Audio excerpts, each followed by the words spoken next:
Right, let's get on with the show. In a recent show, I slipped in the line, "Have the gods returned?" And this show will throw up the possibilities of actors playing roles in global situations that may or may not raise your eyebrows and also stroke your chins. This is an observe, not absorb show. It will bring up emotions and triggers that will have the capacity to generate rage and anger, and it will disturb those of a religious persuasion. Now, some don't like my stance on religion, and that is okay, but I don't rail back at you for following it, and so I expect the same consideration in return. I present evidence. All are free to believe it or not, and it's a free will choice to do so. But I ask all to research themselves into these topics and narratives revealed, and then come to your own conclusions. With a clear and open mind, free from Milgram experimentation, which is to agree on how or bow to authority and their words or messages, you may well come to the same conclusion as I have since I was the age of 7 or 8. That organised religion does not work for we the people. It is a program of submission and externalising everything that is inside of you. It riddles you with guilt, fear and shame, and I fail to see how that is beneficial to we the people. The EBE, or the ET, revealed the same conclusion in the majestic level document we read out in the show, The Events That Changed the World. He described religion as an illusion game.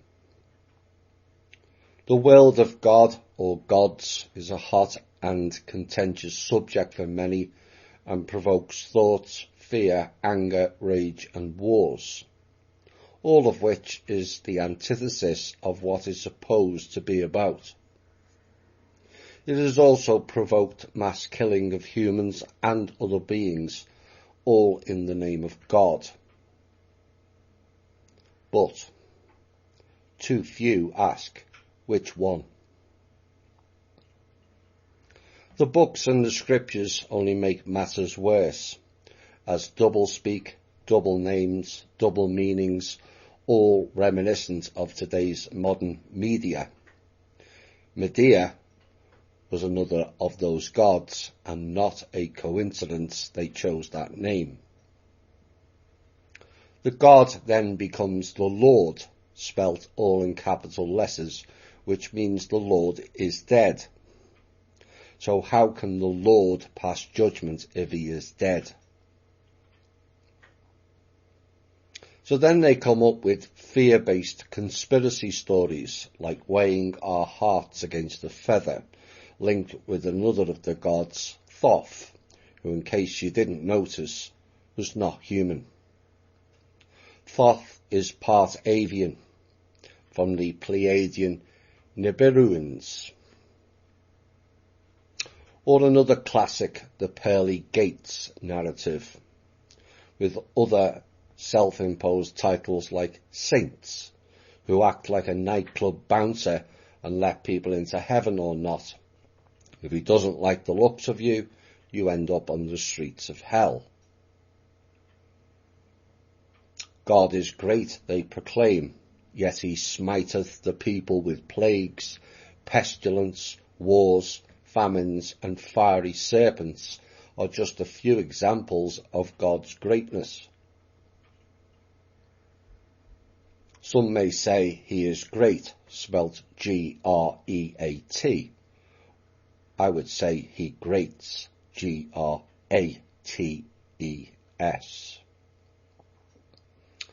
And more examples will follow. But what is a God?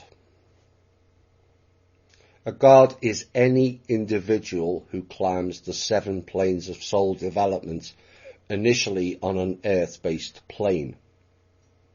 physical, etheric, astral, which is divided into heaven and hell, both are traps. Then the 4 mental planes. Complete that and you become a god. A god, not the God. Big difference. The God is Source, who's not the creator of gods. You are, along with every other living being. Source is the source of creation, but it is us who creates the gods, with our own personal development, which is done on an individual competitive basis and not based in comparison or at the expense of others.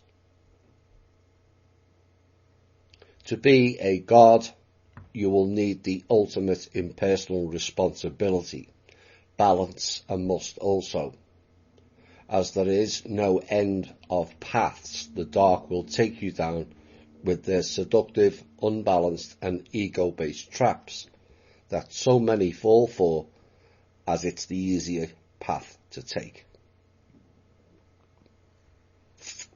Now, the ultimate goal of the soul-spirit partnership is to gain enough wisdom, balance, understanding on a soul development level to then become so advanced as to be considered as a source for your own universe. That is the ultimate goal of all soul and spirit packages. You cannot achieve that status in low vibrational thinking patterns, riddled with insecurities, self-doubts, low self-worth, and an inability to learn and change.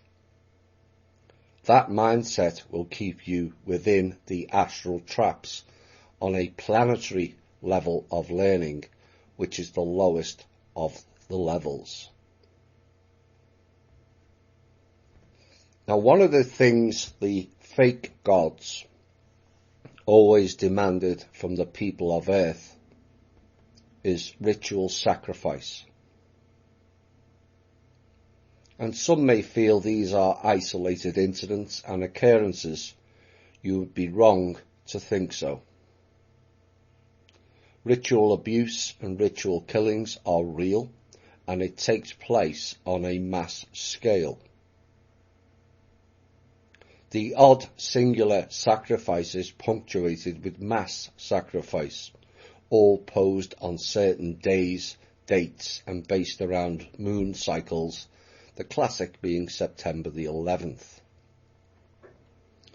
Many will ponder on September the 11th, 2001, the ritual sacrifice of that day, but there have been other sacrifices done on that day over varying years. 9/11, of course, is the emergency code. But is it emergency or emerge and see, or is it urgency? Now, some listening to this may feel that play on words is far-fetched. It's not. They use word magic far more than people realise. They use number magic also with gematria, which is another of the Hebrew Anunnaki connection in origin. Gematria was heavily used by the Q group, and perhaps we may find out why later. So who are sacrificed? Well, it could be anyone really, but some sacrifice victims are born and raised for the sole purpose of the human sacrifice ritual within the elite, not elite, and bloodline family circles. In multi-generational voodoo families, for example, the oldest girl is often ritually abused and then sacrificed. The oldest daughter is also sacrificed in multi-generational Satanism. Herod had the aptly named but unpleasant nature of the Feast of the Holy Innocents, whereby he ordered the execution and sacrifice of all male children 2 years old and under in the vicinity of Bethlehem. This is, still to this day, a celebrated event amongst the Jewish community on December the 28th. Does anyone question as to why that is celebrated? Now, the victims born and raised for sacrifice, like cattle, are subjected to programming, surveillance, and various types of abuses during their upbringing and young adulthood, which results in them being socially isolated and emotionally scarred in preparation for the day they are caged or programmed via trigger words to return home to be sacrificed. That's part of the MK Ultra. And we covered some of that programming and abuse in the Svarli shows called Illuminati 1 and 2. And it's fairly ugly and brutal stuff done to the elite's children. And those shows tip the scales in terms of revulsion of the practices that has gone on in secret here. The bonus is we are now finding it out and revealing it. Now, some may feel it is best not to hear, but the revealings to a degree makes their goals of covering it up much harder, because once the Pandora box is open, it never recloses in the same way. Some feel things are getting worse and long for the better old days. Newsflash, there was no better olden days. It was and is an illusion of epic proportions. The only difference now is you are hearing what has gone on for centuries, not decades, and the full scale of horror that's been instigated on this planet, largely implemented by non-native peoples or beings. And what the Illuminati shows revealed was a complete change of thought processes and thinking patterns by the members and listeners to that show. No longer could we go on the illusion that all the world's ills was done against the 99%. No, it was done against the 100%. Which begs the question, if it was done against the all, who is doing it? If 100% are being abused, manipulated, raped, ritualized and pillaged on the planet, it is safe to assume from that fact that it is being done by off-planet beings, or the so-called gods. In the From Russia with Love series, we highlighted the practices of the Kali Ma, done by all the tribal peoples in what was taught and learned behaviour implemented by the gods. Ritual sacrifices of men, women, and in many cases children, all done to appease the gods. Now, I mentioned earlier about certain dates being involved, and there will be a comprehensive list of those so-called festivals. Now, the word festival derives from the word feast. More modern day in open festivals is to celebrate the feast of basic foods. But in hidden castles, dungeons and away from prying eyes, those celebrations and festivals take on a whole new and heinous meaning. In some cases, the sacrifice becomes the feast. And yes, that is real. And all of these ceremonies or festivals are about invoking or calling in the gods. And there will be examples of these festivals and also the awful acts that takes place within these ceremonies. And I will warn you now, the next phase will be unpleasant on the ears and the psyche.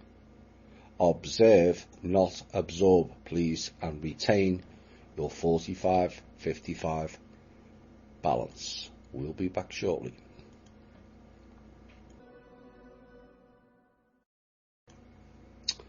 Right, these are a list of dates and the subsequent rituals involved for those very dates, which are so special to the criminal and psychotic elites, all to pay homage to these fake gods. January the 1st, known as Druid Feast Day. And you all thought it was New Year's Day. And the age of those involved in the rituals are 15 to 33. 33 means it's Masonic in nature, as all these festivals are. Now, in some circles, the Druids, Celts, Wiccan and Pagans are revered, and yet all took part in ritual sacrifice ceremonies. All were corrupted and part of the dark magician's games. January 7th, St. Winebald Day. Blood rituals. Animal and or human sacrifice and dismemberment. There is also a discussion that St. Winebald Day is also held in December, and the participants in these blood rituals are males only. January 17th, Satanic Revels, is a sexual ritual of oral, anal and vaginal, and the age is 7 to 17, females only. January 20th through the 27th is the grand climax through February the 2nd, and they are sexual and blood rituals, and abduction, ceremonial preparation and holding of sacrificial victims for Candlemas Festival. Oral, anal and vaginal and human sacrifice takes place in that week of females or child of any age. Now, the word abduction is more familiarised with ETs now, which may be the case, but more likely involves the snatching of random victims off of the streets. But other evidence points to abductions out of prisons, hospitals, mental health facilities, or psychiatric wards. January 29th, St. Agnes Eve, involves the casting of spells, which is why we need to focus on word magic, the organisation and repeating of the letters of a word is called spelling for a reason.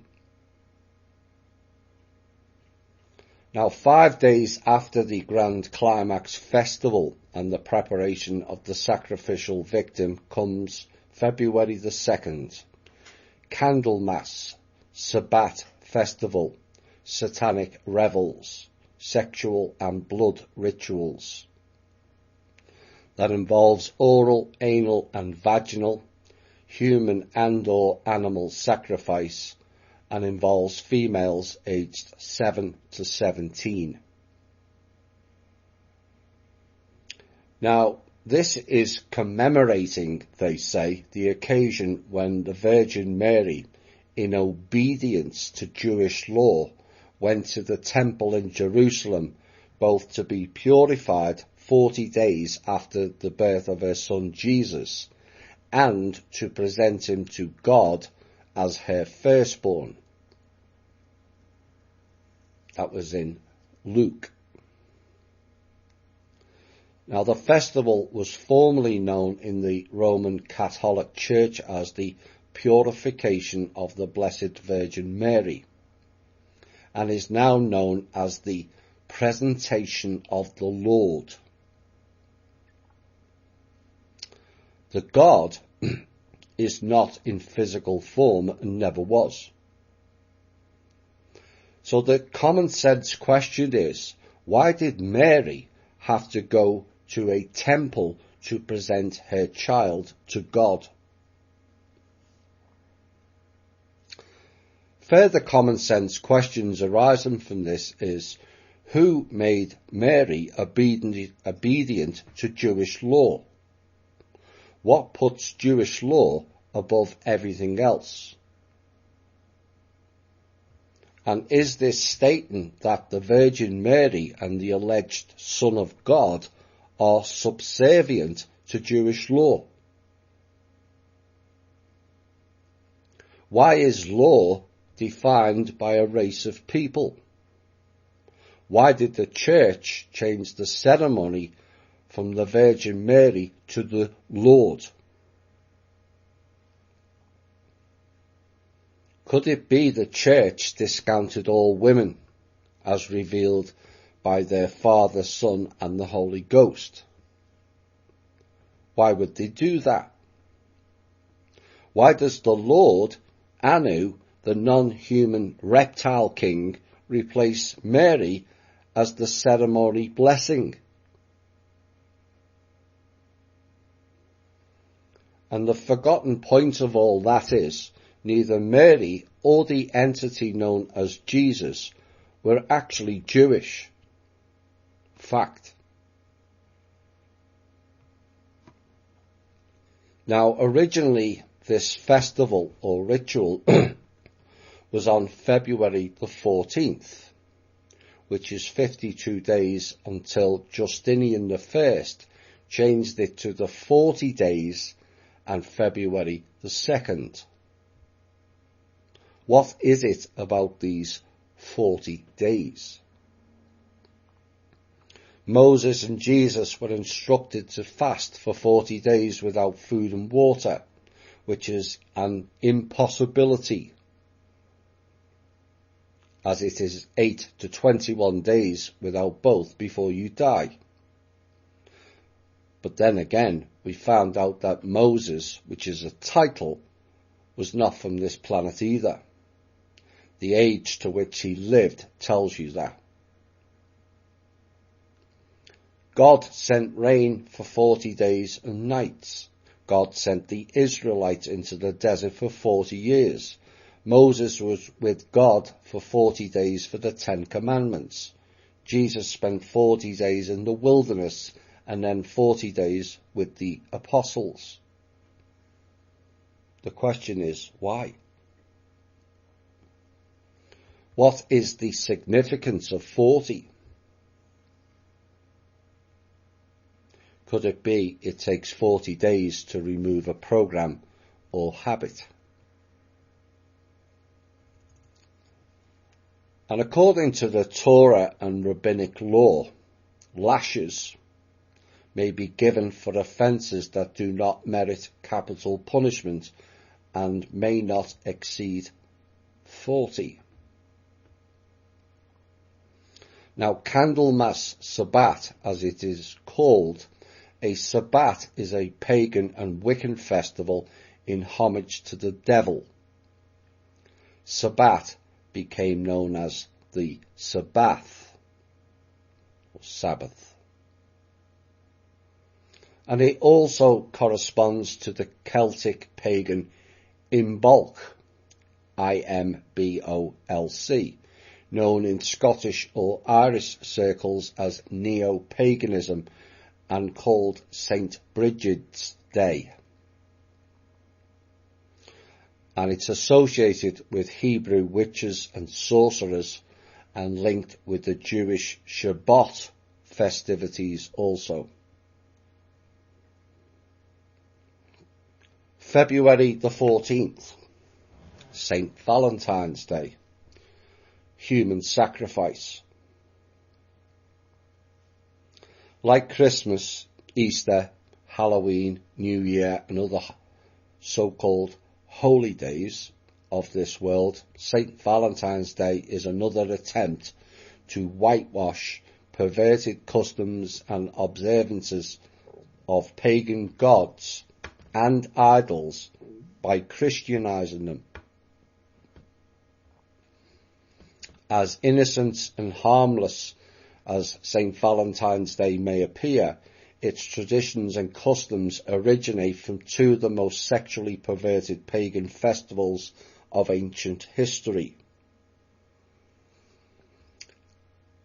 Lupercalia and the feast day of Juno Februata. Celebrated on February 15th, Lupercalia, known as the Festival of Sexual License, was held by the ancient Romans in honour of the god Lupercus, the god of fertility and husbandry, protector of herds and crops, and a mighty hunter, especially of wolves.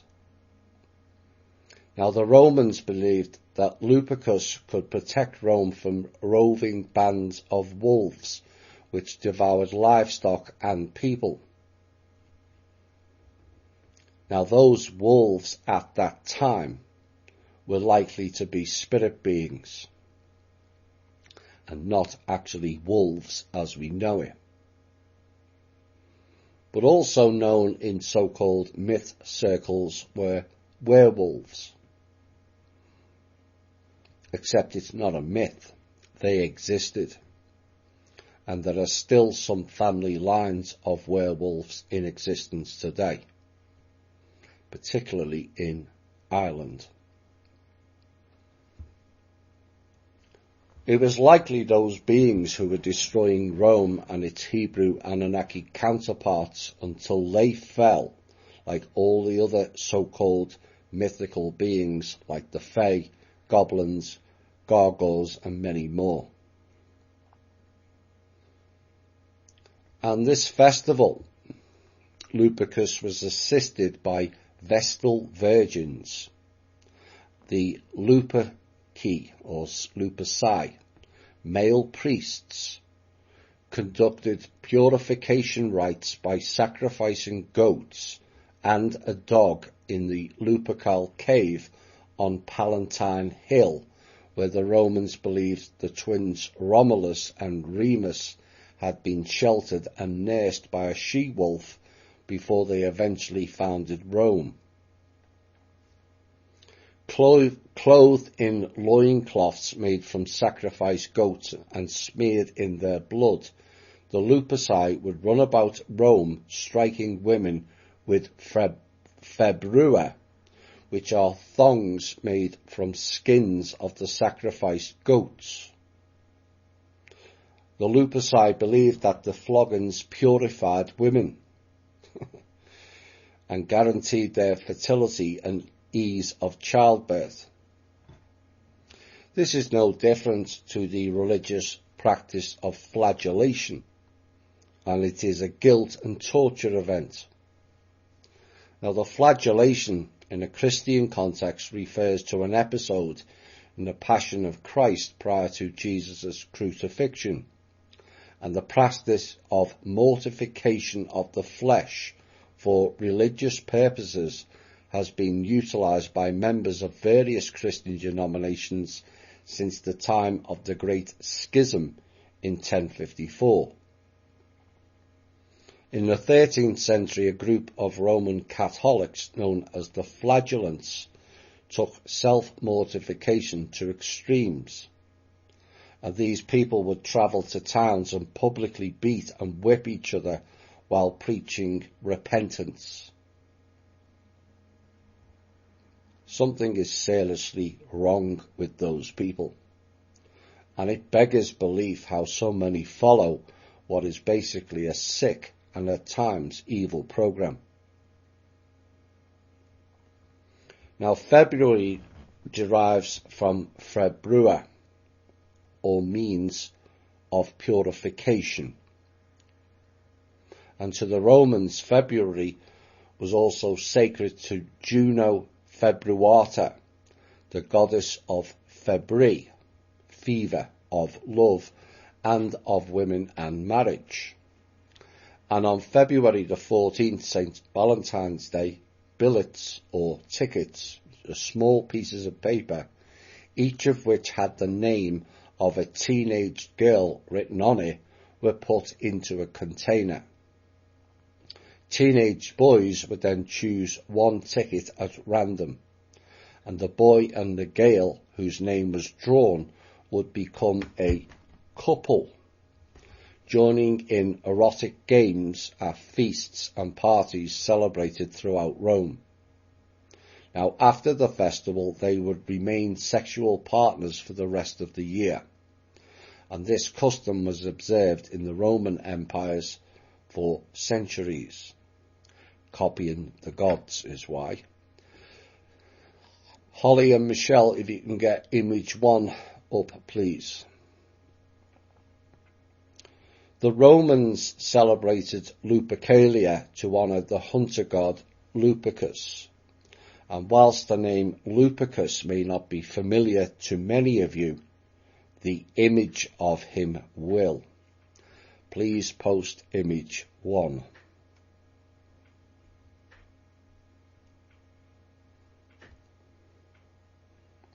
Now, to the Greeks, from whom the Romans had copied most of their mythology, Lupercus was also known as Pan, the god of light. So Pan is the alter name of Lucifer, as Lucifer is the light bearer or the bringer of light to the Satanics and all of the Freemason and secret societies. If you are a Freemason, this is actually what you are supporting. By being a part of this sacrificial Egyptian-style cult. Now, the Phoenicians worshipped the same deity as Baal, said to be the sun god. He's not. And Baal was one of many names or titles for Nimrod. So there is your origin of St. Valentine's Day, which was 3 separate people or beings merged into one by the Roman Church.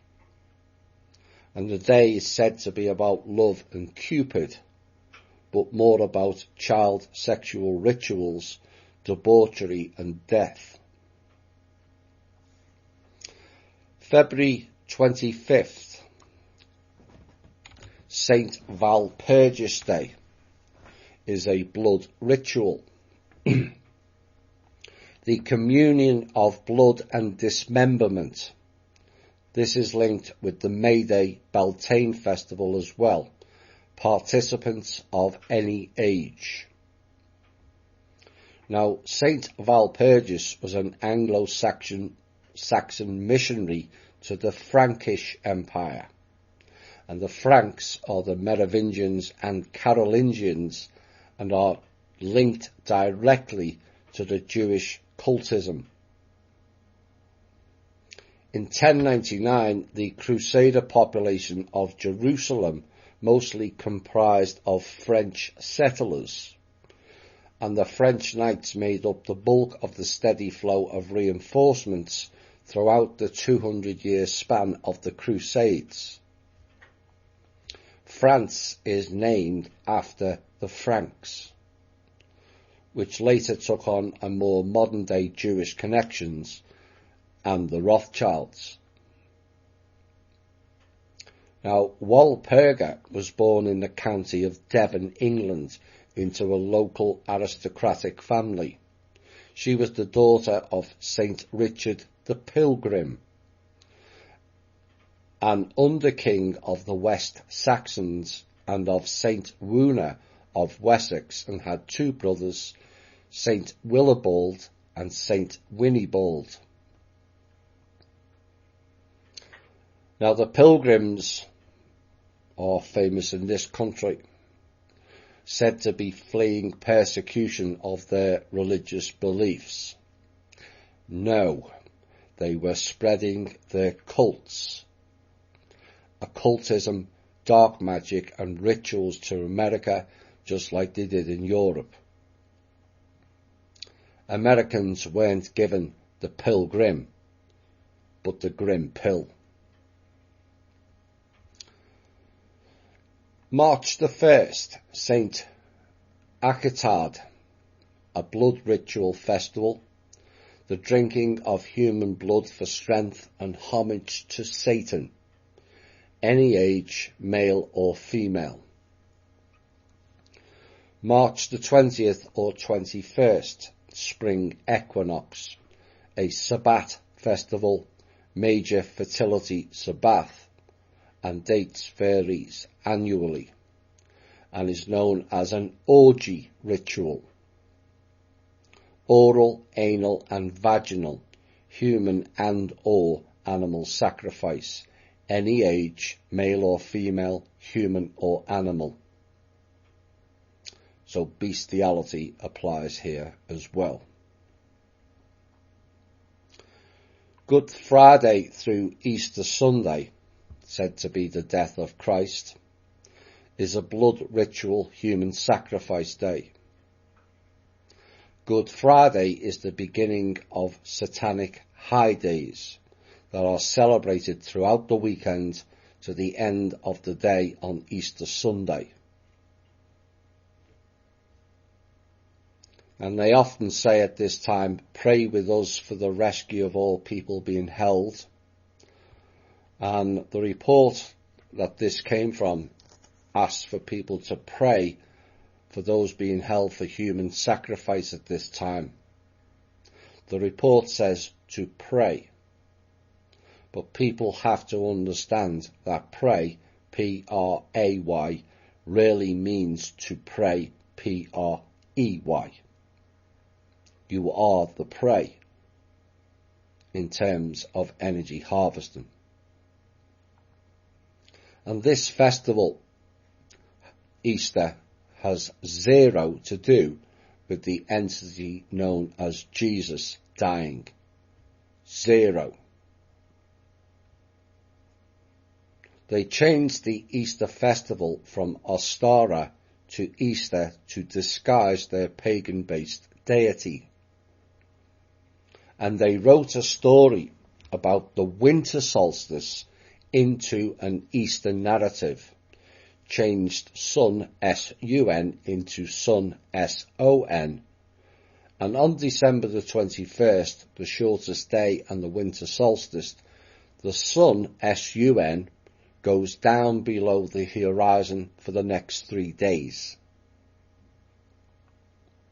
Behind the sun in the night sky is the constellation called the Southern Cross. So the sun dips below the horizon for 3 days, so the sun died for 3 days on the cross. On December the 25th, the sun rises above the horizon and is reborn. So the sun died for 3 days, then the 3 days of darkness, and then was reborn and went into the heavens. Sound familiar?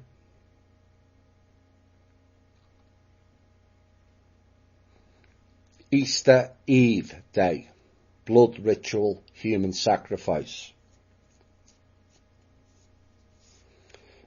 Now, Easter, of course, is the time of the bunnies, with heads attached, presenting the Easter eggs. And the Easter hare originally played the role of a judge. evaluating whether children were good or disobedient in behaviour at the start of the season of Eastertide. So like Christmas, when Santa judges, it's the same thing. Easter was about passing judgment by the Cohens, priests, on the children. Yet again involving the law, their law, as was all binding, just like the words covenant and testament both mean to bind. Does anyone ask why the names of God's so-called book would be a binding contract? Now, the hare was a popular motif in medieval church art.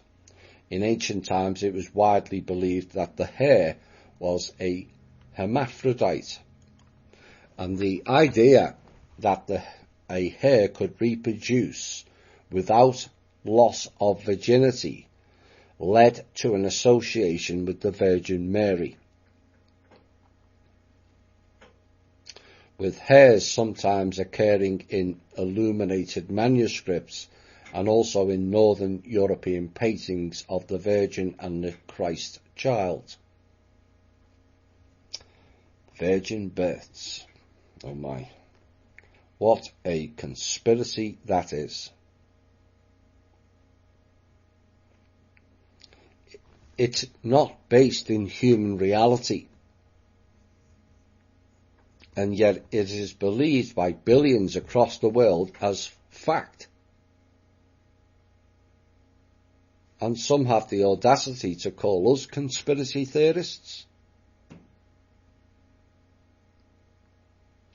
Whoever their version of Mary is, was impregnated by artificial insemination, with the possibility she was a hybrid and or a changeling.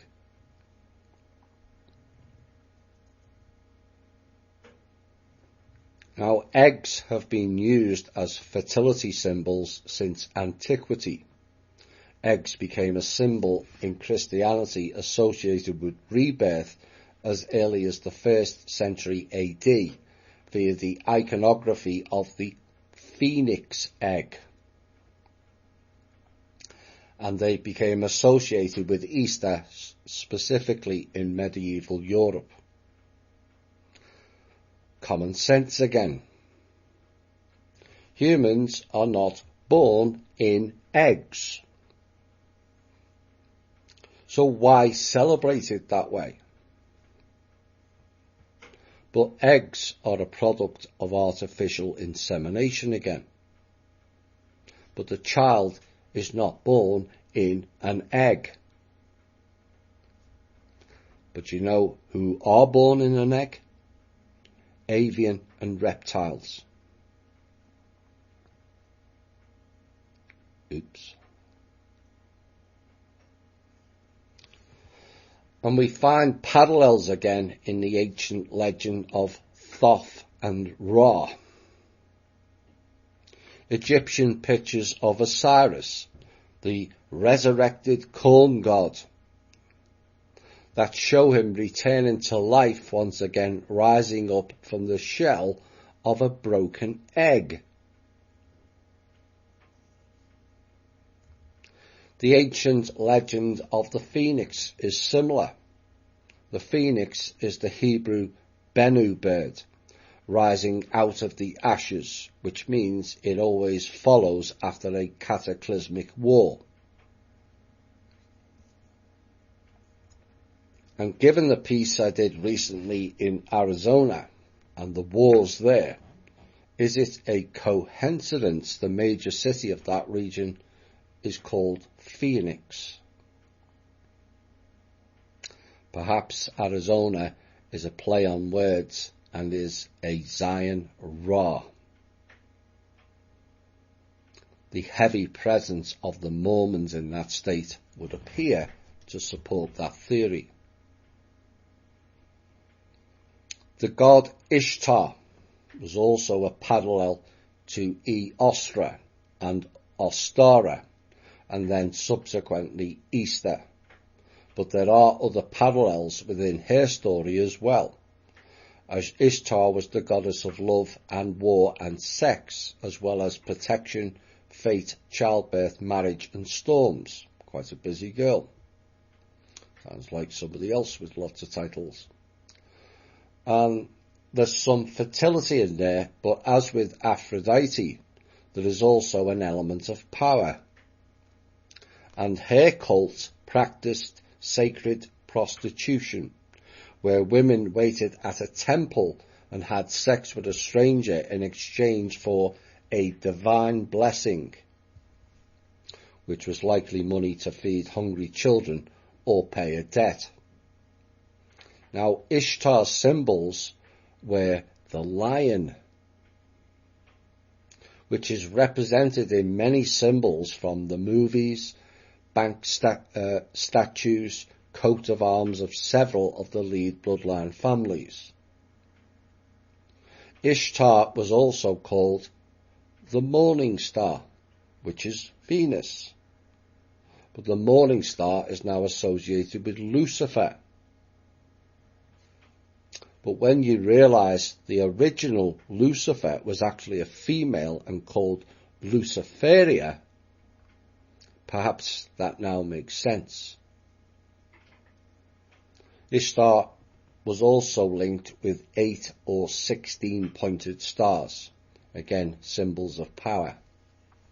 Now the word Easter does not appear to be derived from Ishtar, but from the German Eostra, the goddess of dawn, a bringer of light. Luciferia.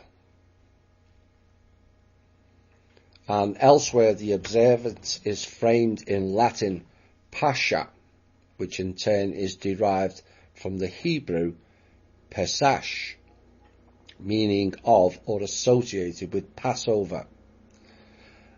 As always, it seems different languages and cultures, yet all these rituals have a Hebrewic flavour to them. April 19th is the first day of 13 days of preparation, a period of time with occult significance that relates to the satanic gods of fire, which is why there's a lot of false flags of fire in that particular date range. Now the fire god Baal, or the sun god Molech Nimrod, also known as Saturn, the Roman god of Satan or the devil. Now Molech is the name of the sacrificial altar in the Bohemian Grove. Why is it an owl? Because the Egyptian name for an owl is pronounced Moloch. Moloch, Melech is the same being, and essentially another title name, not an individual. Now, April 19th is a major human sacrifice day. This ritual demands sacrifice by fire with an emphasis on children. Those 13 days are a portion of the 40-day season of sacrifice, which is March 19th or 22nd through to May the 1st. Yet again, another reference to the 40 days. When the dark spirits manipulate the collective consciousness of humanity using black magic rituals. As many know, false flag attacks have become all too frequent in modern times, but they were going long in the past also. And the targets of these attacks are the minds of the people by way of elaborate rituals, theatre and illusion, for the purpose of deceiving the population into accepting a false version of reality. And once this has been accomplished, an individual will become a willing participant in the matrix of control. And for all intents and purposes, the people have had a spell cast on them, and they have become the victims of black magic, which is always an attempt to compel an individual to act as an agent of the magician, usually without their conscious consent, which is why some of our THI members have been doing invocations recently. April the 21st, the grand climax again through April the 30th. Sexual and blood rituals, abduction, ceremonial preparation and the holding of a sacrificial victim for Walpurgisnacht. Oral, anal and vaginal and human sacrifice. April 30th, Walpurgisnacht. Blood ritual, animal and or human sacrifice. May the 1st, Beltane Day. Fire festival, coven initiations, fire and orgy rituals, human sacrifice, oral, anal and vaginal. This is the May Day festival celebrated in Europe, where men dress up in stupid, effeminate costumes and prance about, whilst going anti-clockwise around the pole, which is harvesting your energy. June 21st, summer solstice. Sexual and blood rituals, oral, anal and vaginal and human and or animal sacrifice. Now we know what Sol means. That is referred to as the sun, with a U, not an O. But what does stice mean? It means to prick, sting, stitch or stab. And perhaps the New Age people will look at solstice in a different light now. Stice, like smart, both means to sting, which could mean to burn, but it also means to swindle or cheat. We'll be back shortly. Right, next we go into July, and July the 1st is the Demon Revels, which is a blood sacrifice, and it involves druids' sexual association with demons. Any age, as long as it is female. July the 20th, grand climax through July the 27th, and the date varies annually, 5 weeks, 1 day after the summer solstice, and is a sexual and blood rituals event. Abduction, ceremonial preparation and the holding of a sacrificial victim for Lammas Day. Oral, anal and vaginal and human sacrifice is that ritual. August the 1st, Lammas Day, a blood ritual, animal and or human sacrifice. Also known as loaf mass, which is related to bread, and the bread features heavily in the church ceremonies. And could it be a parallel version of human consummation, given the bread and wine ceremony is stated of eating the flesh of Jesus and the drinking of his blood? August the 3rd, Satanic Revels, is a sexual ritual, ritual abuse, oral, anal and vaginal. August the 24th, Saint Bartholomew. This event is unknown at this time, and like the Valentine's Day massacre, Saint Bartholomew had his own day of massacre but these are in actual event blood and sacrifice rituals. Now, the St. Bartholomew's Day massacre in 1572 was a targeted group of assassinations and a wave of Catholic mob violence directed against the Huguenots, which were French Calvinist Protestants during the French Wars of Religion. Now, traditionally, it is believed to have been instigated by the Queen Catherine de' Medici. Oh my. She is of the black nobility bloodline families. So essentially this was a black nobility dark magic ritual performed. She was also the mother of King Charles IX, and the massacre took place a few days after the wedding on August the 18th of the King's sister Margaret to the Protestant Henry of Navarre and the future Henry IV of France. And many of the most wealthy and prominent Huguenots were gathered in a largely Catholic Paris to attend the wedding. And the massacre began in the night of the 23rd to 24th of August 1572, which was the eve of the feast of Bartholomew the Apostle. By the end of it, over 25,000 Protestants were slaughtered. September the 7th, marriage to the beast Satan, orgy and blood rituals.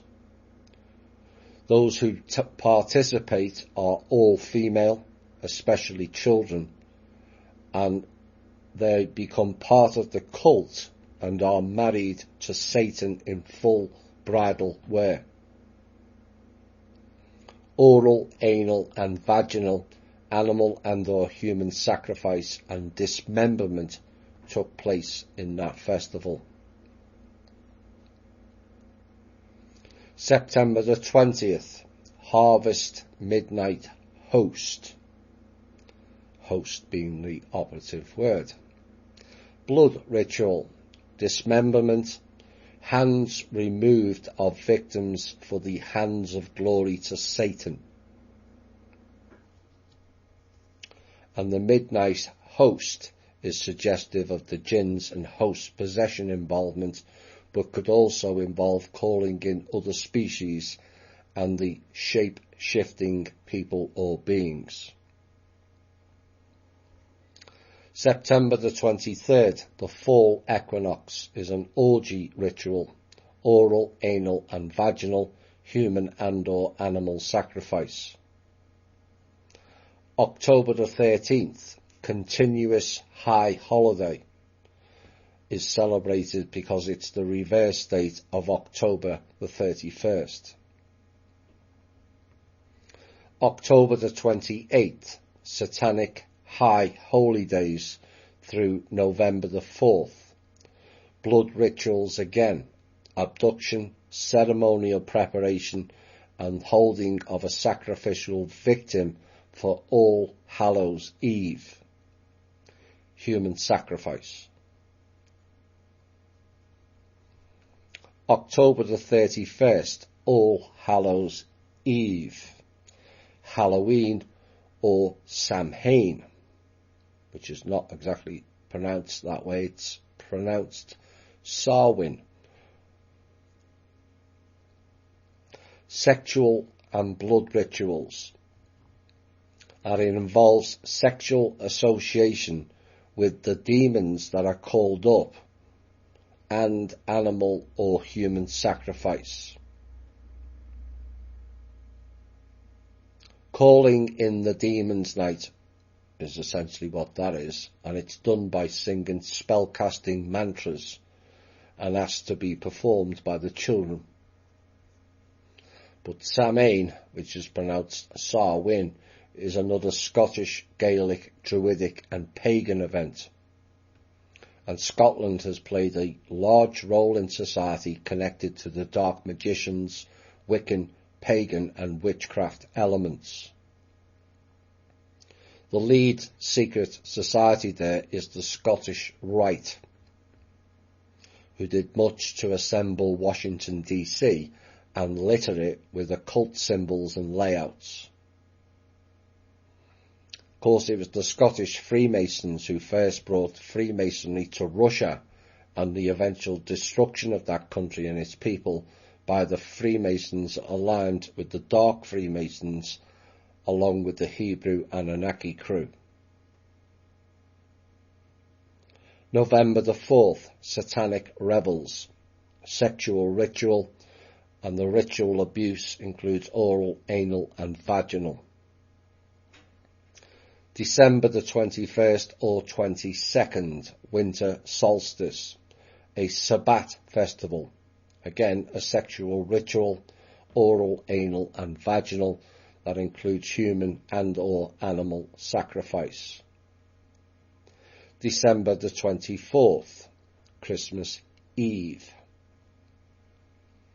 Demon revels, high grand climax, orgy and blood rituals, sexual association with the demons that are called up, and animal and or human sacrifice. Human sacrifices occur from Christmas Eve through New Year's Day. Now, there are miscellaneous holidays. The full moon in any month, referred to as an esbat, involves human and or animal sacrifice on any full moon.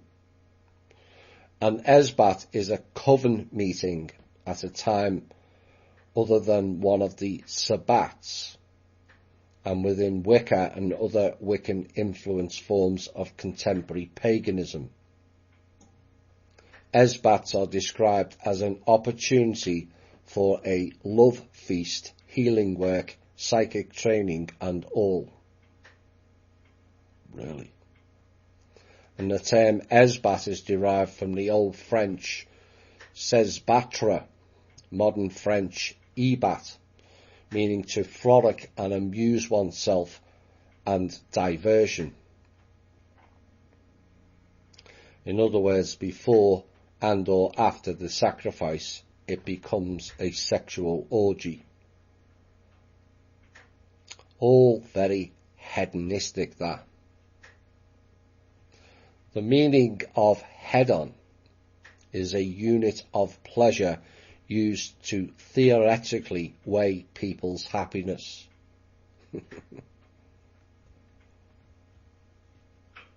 Upon studying some of the documentation surrounding these ritual sacrifice events, it is noted that the participants, male and female, derive a massive increase in sexual pleasure during these events.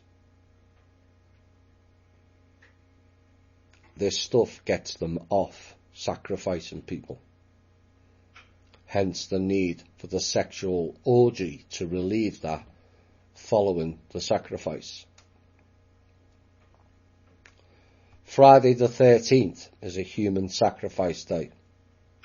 An elite family's individual's birthday is another event to hold a ritual.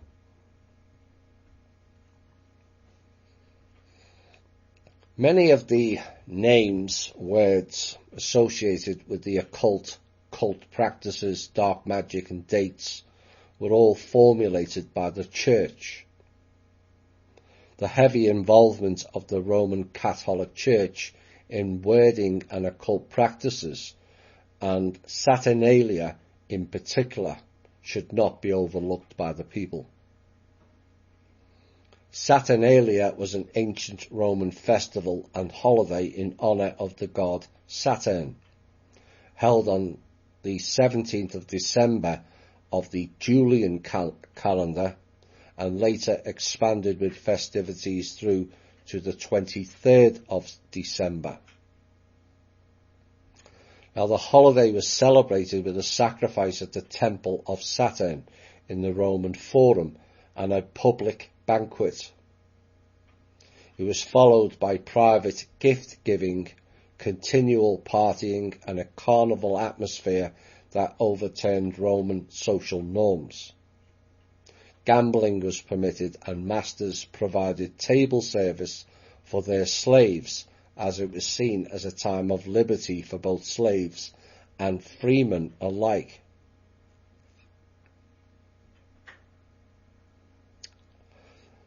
A man was chosen in this festival to be a mock king,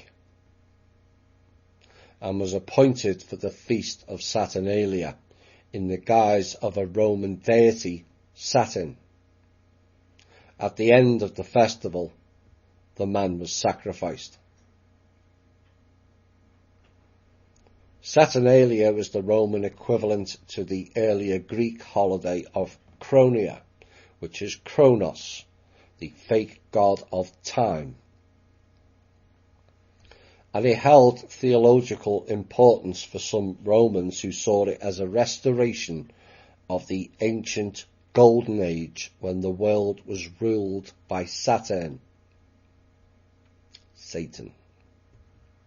The ancient Roman historian Justinus.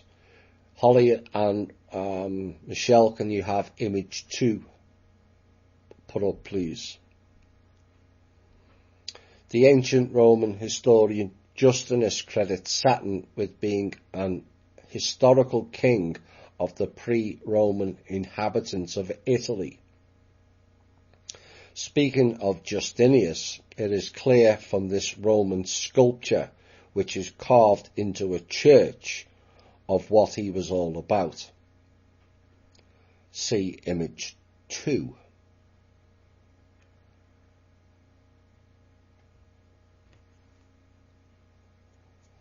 Why would a church carve such, pardon the pun, god-awful scenes on their buildings?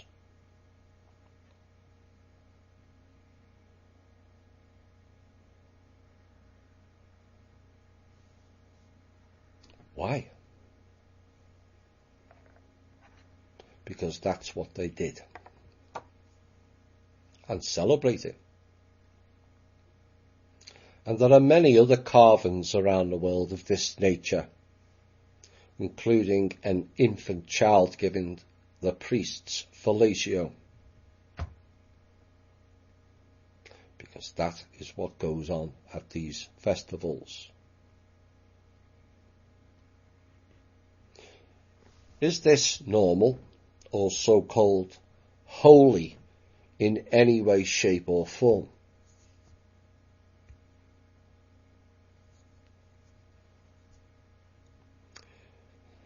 The Mishnah and Talmud, Avodah Zarah 8a, describe a pagan festival called Saturna, which occurs for 8 days before the winter solstice, and it is followed for 8 days after the solstice with a festival called Calendar, culminating with the Calends of January. Now, calendar is the origin of the word calendar. So your calendar is a tribute to a sacrificial festival as well. And the Talmud ascribes the origin of this festival to Adam, who saw that the days were getting shorter and thought it was a punishment for his sin. Yet again, turning man into a guilt-ridden state, that he is responsible for all the world's ills, when it was the priest class, known as the Cohens, that was doing all the diabolical deeds. But of course, they just dismiss it every year with their Day of Atonement festival, and pass all the dirty deeds on to the Goyim. Now, the Talmud states that this festival was later turned into a pagan festival, and later on in the book, the Talmud calls it Saturnalia. Saturnalia is the origin of Christmas, and nothing to do with the entity known as Jesus at all. Look at Christmas in and of itself, the festival that used to take place in Rome, according to Asterius in Oratio 4, says this festival teaches even the little children, artless and simple, to be greedy, and accustoms them to go from house to house and to offer novel gifts, fruits covered with silver tinsel. And for these they receive in return gifts double their value, and thus the tender minds of the young begin to be impressed with that which is commercial and sordid. Festivals to Satan, sacrifices and slaves allowed to patronize or be patronized by their masters, and then sacrificed, oh dear. And these are holy days.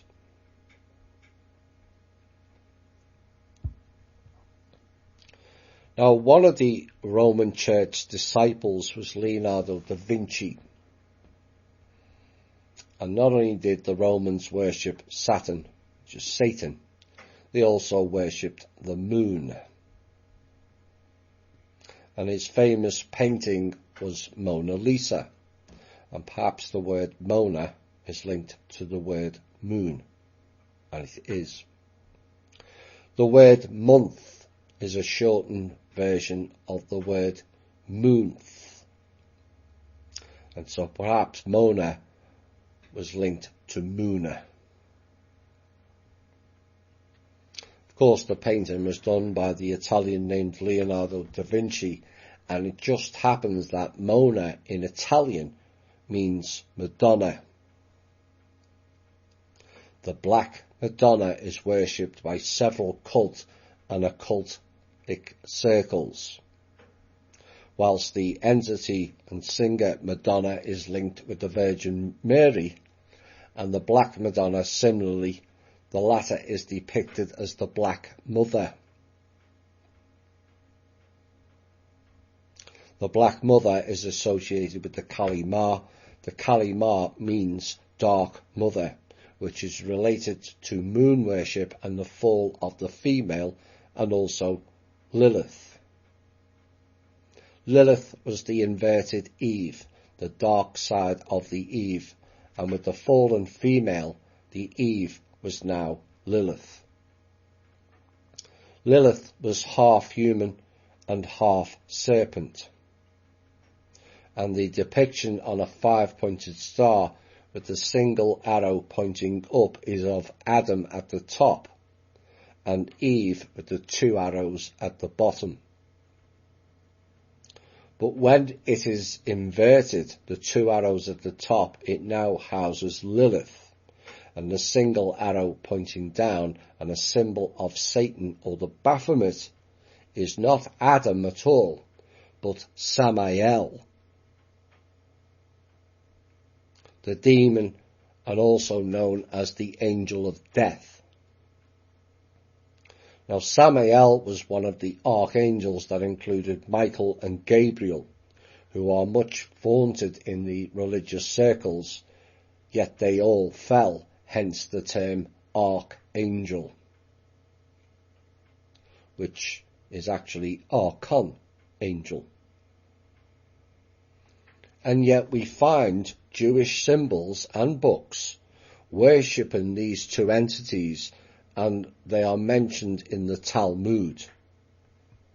These 2 are heavily worshipped by the Kabbalists with a K, and the Qliphoth, and mentioned as associated with the tree of life. But the Kabbalist tree is actually the tree of death, or the tree of Darth, which means death. Now, interestingly, Madonna, the singer herself, is a Kabbalist and is seen dressed up several times as the Baphomet, both of which represent the inverted pentagram and Satan, and also link directly to what is known as the Jewish religion, except it's not Jewish. Their book represent the Anunnaki, and Hebrew is their language, law, and gods.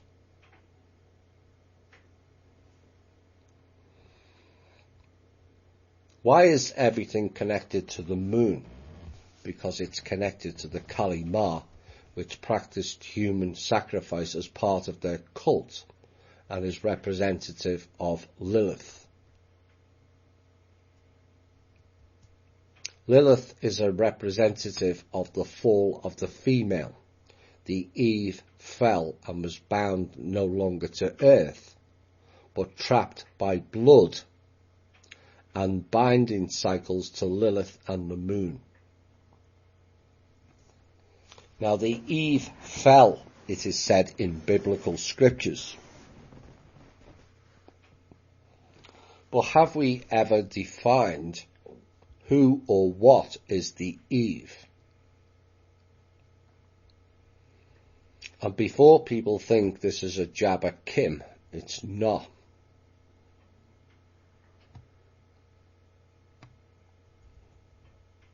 But several of those ritual events include the word Eve in it. All Hallows Eve, the prime example. Now why is that? Are they celebrating Eve or Lilith? But what is the Eve?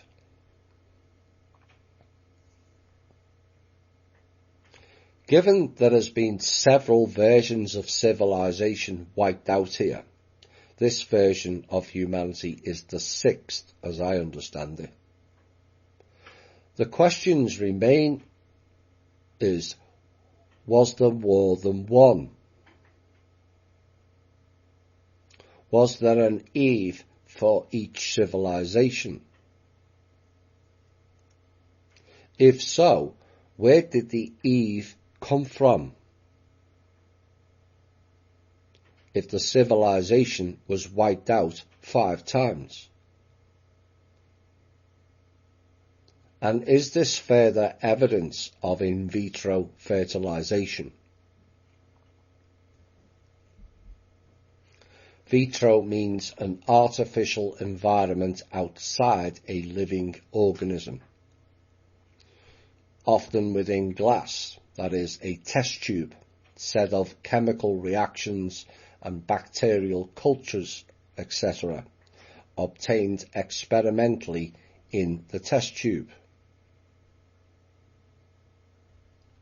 Is the Eve a test tube creation done by eggs?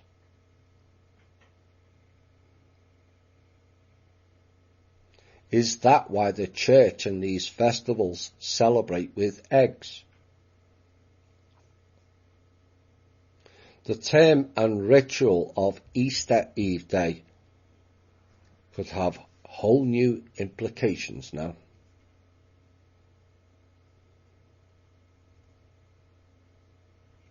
If the current Eve is said to be 99% plus of a representative of humanity, does that include the Kali Ma? Does that include the hybrids? Who or what is humanity? Is the humanoid a representative of humanity here? For example, the Abraxans and the humanoid Anunnaki.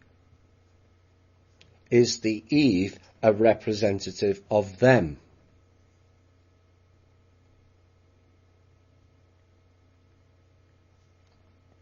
Now, Eve is represented in pictures of a blonde or reddish blonde haired woman.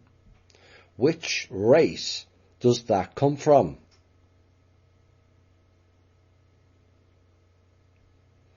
If it is a specific race, how can the DNA within the Eve contain samples of all the other races?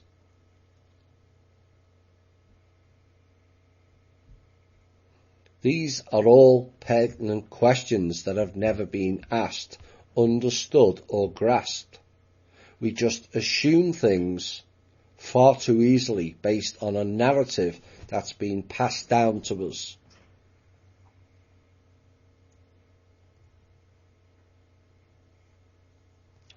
With the fall of Eve, or the Eve, and turned into a child-sacrificing night being Lilith, we play more word magic that may explain the Eve. The night here is called the evening. Eve, then Ning, N-I-N-G. Add in the word al, which means God, and you get Ningal. Ningal is considered a god or goddess and was the daughter of Enki. Marduk was also the son of Enki. Remember, Marduk, who Kim worked with and was appointed by him for her to be the trustee, said he and she had worked together on earth every 2,000 years for the past 15,000 years.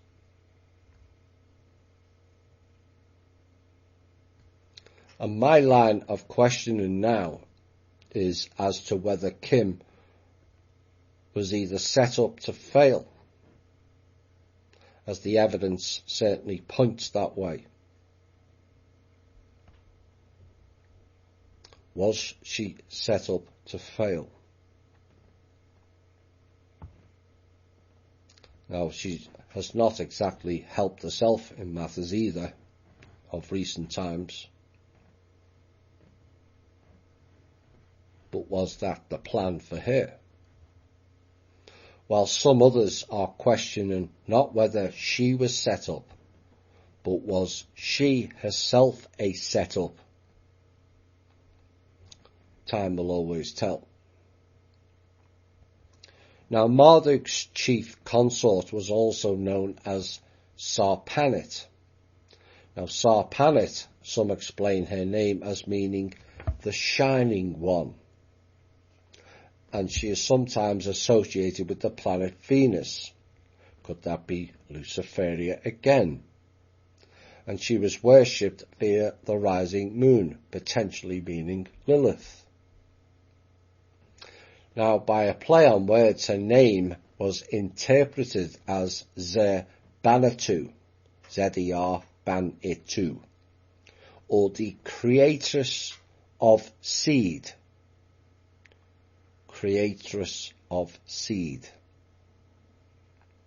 And is thereby associated with the goddess Aruru, who, according to Babylonian myth, created mankind.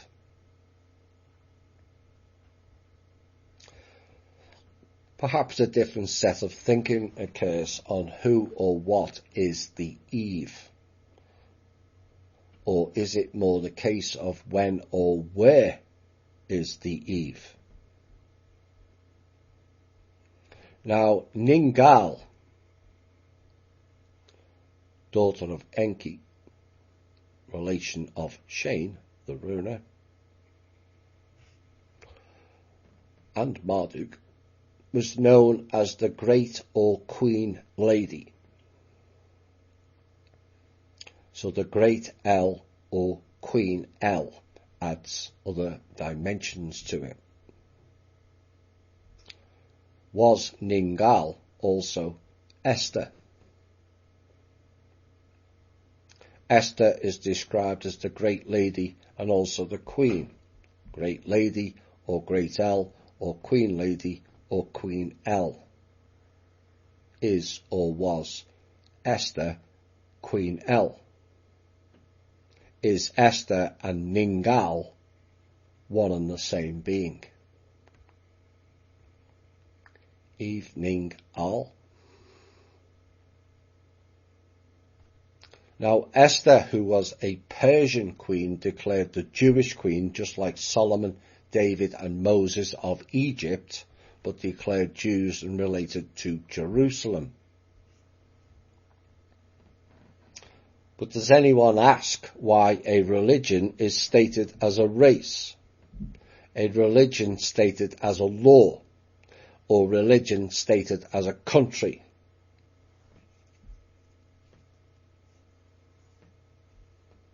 And as the 100 series line stated, Adam or man had no chance of developing with him being alongside two serpents in the garden.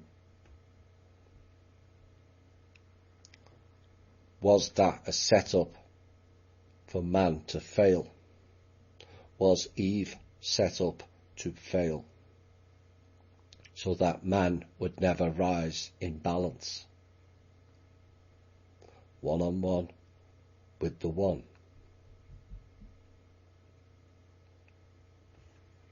But accepting a title is one thing, but without grasping the implications of it, understanding it and what it all entails is a whole new ball game that should make any incumbent think long and hard of what is this really all about. And these titles or archetype roles comes with much responsibility and should go beyond the egotistic trait exhibited by many who claim to be this, that or the other god or goddess. I've spoken to many who claim to be Jesus or Mary, reincarnations, yet not one of them has exhibited traits or the narrative handed down to us in relation to those two people. And therein lies the problem. Right, these rituals are performed via witchcraft, dark magicians, spell casting, etc. And it's all about sacrifice to the gods in the physical realm for them to receive on a separate plane of existence. Now, the sacrifice entity and entities goes by many names, as you can see. Luciferia, Lucifer, Venus, Esther, they all seem to have the same wording or descriptions. And then we have Satan, Set, Lucifer, Azazel, Demiurge, depending on which culture you operate from. But they also have other names such as demons, angels, spirits, and the term I like to use for them, which is the most common form, the jinns. D-J-I-N-N-S. And essentially they also go by another name more common to the alt media of archons, archon angels. Now, the sacrifice itself is done to pay homage to these entities who, by and large, in the physical realm of viewing, look like the reptilian race. These beings do not operate on our realm or plane of existence, although they have in the past. Now, since 2012 in particular, the ability for these type of beings to operate within our world or reside here has become untenable due to the change in frequencies, which was going higher until they brought the COVID in. That was a frequency lowerer. And this is what we at THI have spoken about many times previously. But a refresher is always in order. In 2012 was to be our final ending for this planet and for all of humanity. A plan that was tasked to Marduk to harvest all the physical assets and destroy all life on the planet, and that obviously failed. The Draco family line connected to him, Anu, Enki, Enlil, Marduk, Inanna, Lilith and or Esther all played a role with this destructive effort on behalf of the dark forces. Now the bulk of the Draco left in 2015, and they will say they had other battles to fight, including one on their own homeworld, from outside forces but also inside forces as well. The inside forces were their own beings. 80% of them, was the last figure I received, were tired of the wars and the oppressive onslaught of their leaders, opposing war after war and with many casualties over many millennia. These are all the hidden names in the Bible. They're leaders, by the way. But the real reason is the energies here are causing them to have to leave, although there was a great push on them to depart from 2012 onwards due to several people globally using their skill sets to attack them with varying success. They then introduced a family member of their clan into the alt media, called Shane the Ruiner. He is the offspring of Anu, in a human vessel this time, but not to Anu's wife. And it is uncertain whether Shane came to help or hinder. That may or may not have been under his own control or volition. But Shane and I worked together and made good progress, particularly with the parents and covens at the time, and also in an exchange with Anu himself. And from my perspective, it was a long-term plan to merge the two species together as equals and learn to work together, not kill each other, and end their program of harvesting, not just here, but many places. Now Marduk was left here with around 200 of his disciples. It is said as a punishment for him. I personally think that was a ruse, and he was eventually taken out of the equation back in 2016. But the question that keeps cropping up and niggling away that arises, is he still here in consciousness in another form or format?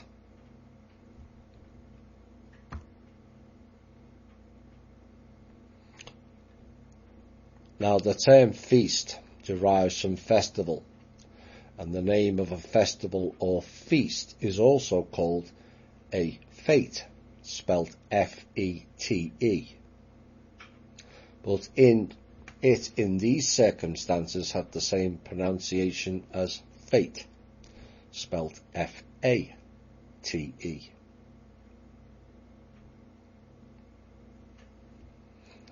Is there evidence of using current popular figures with names of the past, replaying out certain events, timelines, roles and characters of the past? Now, before this is dismissed due to it not being a comfortable fact, consider this before listening to this section.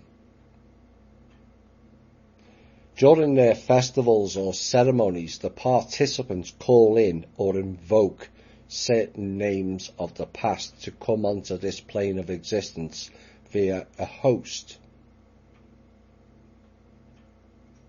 And what is not being suggested here is the vessels are the original, although that is always a possibility, but certain people are being invoked to play the lead roles of the past again to achieve a desired outcome.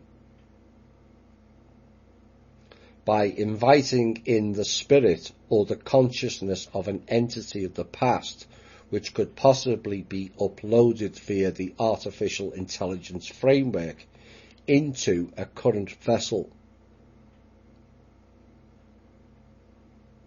And people may ask, why would someone do that? Ego. All elites have an egotistical trait. They think they're more special than we are. They thought wrong.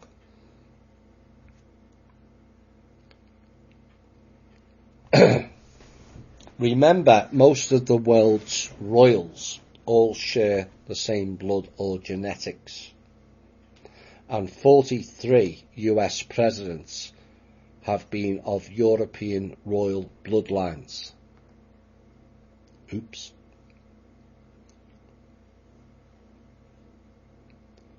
Now, here is a list I compiled, and I'm sure there is many more as the final scenes of the movie all plays out. Ptolemy. Macron, who had been appointed by Ptolemy Philometor VI, the governor of Cyprus, and deserted to Antiochus Epiphanes, king of Syria, according to the second chapter of Maccabees, the book. And under Antiochus, he was the governor of Sole, Syria, and also Phoenicia. In 1 Mac and 2 Mac, he is called Ptolemy, the son of Dorymenes. And at first, he was seen as a fierce and cruel enemy of the Jews, and was one of those chosen by Lysias to destroy Israel, the house of, not the country, it didn't exist, and reduce Judas Maccabee. Later, he apparently relented towards the Jews and fell into disfavour with the Antiochus Eupator, which means, they say, good father, or father of the EU. Oops. Before whom he was accused by the king's friends and was so galled by being constantly called traitor that he ended his life with poison.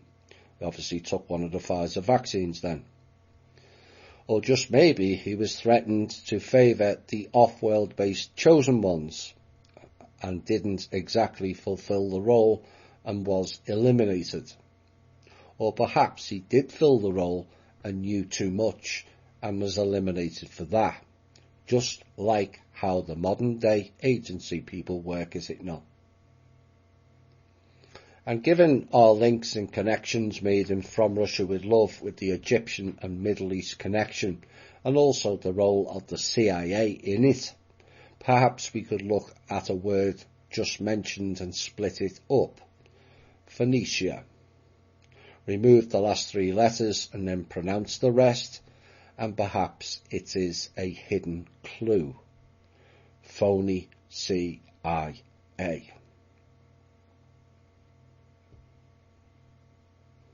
Now, who did the current Pope appoint as the head of the world order? That was originally going to be Mr. Trump, appointed in a ceremony that was to be held in Russia in 2019. Emmanuel Macron. Emmanuel Macron. Whose parents, we're told, were non-religious, and yet he has a name like Emmanuel. Does that sound familiar? Macron, a Roman king in the past who attacked the Jews, but in this lifetime he is actually Jewish. His family line is all Jewish as well, in fact German Jewish as far back as the 6th and 7th centuries. And that will bring up another well-known name of recent history and the connection to the Jewish destroying the Aryans. That name and his family line is FHS. Oops.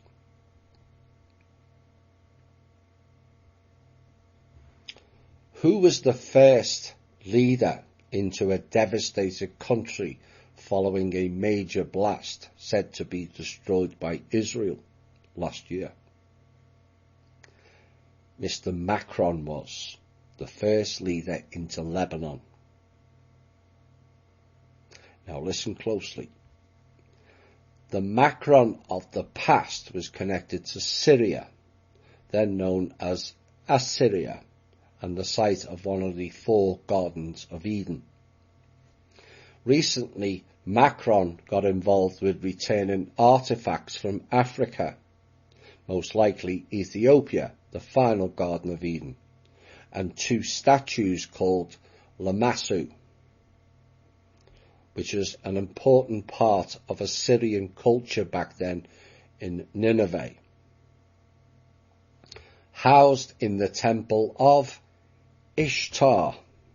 There's that name coming up again, who is represented by Lilith and also Isis. And these 2 Lamassu statues are depictions of the chimera. Half man, half beast is the reason for the word chimera. Are you connecting the dots yet? Now inside the palace are the figures of winged genies, as they call them. We call them the jinns and the demons. Which brings in Solomon and his temple. Solomon is also linked to Lilith, as is the line of David, who was his son. Now the French President Emmanuel Macron marked Lebanon's centenary by planting a cedar tree, all whilst 57,000 Lebanese signed a petition for Mr. Macron to become their leader. Now Lebanon was heavily linked with Solomon and David at the time of the House of Israel. So what is the significance of Macron planting a cedar tree? Well, remember, the Macron of the past was connected to Assyria.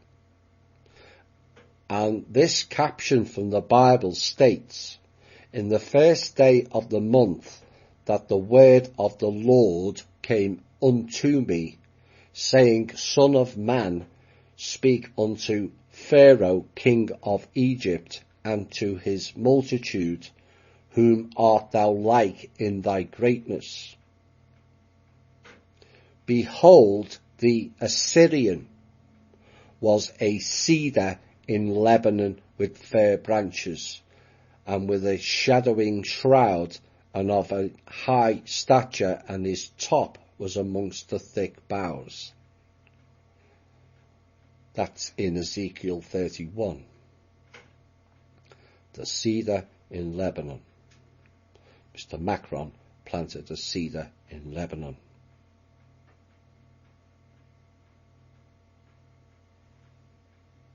What was Mr. Macron in this time's first job? As an investment banker, with a silent W, at Rothschilds & Co. Well, I never. He makes all the right connections with the Rothschilds and soon becomes the Deputy Secretary General of France under President Hollande. And having just mentioned the term Pharaoh and earlier referenced the houses, Pharaoh means the great house.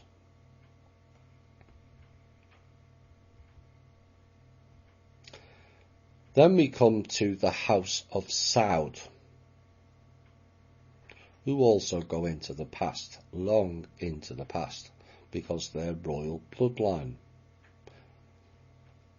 Now the House of Saud was one person in quote unquote, who had 146 children. Yeah, right.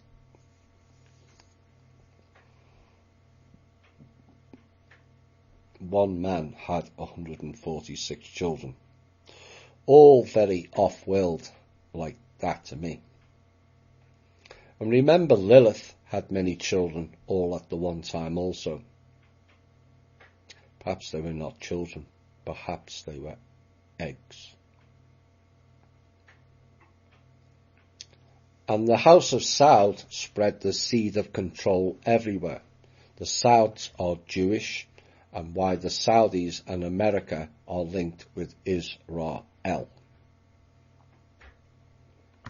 The leader of the Saud now is Salman, which is the derivative of the name Solomon. With Egypt being the real house of Israel, what do we find there? The Egyptian president currently is Abdel Fattah el-Sisi. El-Sisi in reverse is Isis-El. Isis, the El means God, and so Isis and Ra are L's, is Ra-El. Mr. Erdogan of Turkey, when you split his name, is which means a person occupationally connected with. Dogan is the same as Dogun and Dogon, which are the entities from Sirius A and B and connected to the Dogon tribe in Mali, Africa. Known as the fish people, and why the Catholic priests wear the fish hat. Remember the story earlier and the reference to eggs? Fish also lay eggs. The fish is also said to be a connection to Jesus. It has nothing to do with Jesus, period. And nothing to do with a fish either. It is part of the Vesica Pisces. Pisces in the fake astrological charts. It is fake because one zodiac is missing. Now Pisces is connected to the fish because of water. But doesn't the Vesica Pisces represent a 2D version of the Mobius loop and the two-world trap? Or is it a three-world trap? Vesica Pisces means the bladder of the fish. What has the bladder of a fish got to do with Jesus? Seriously.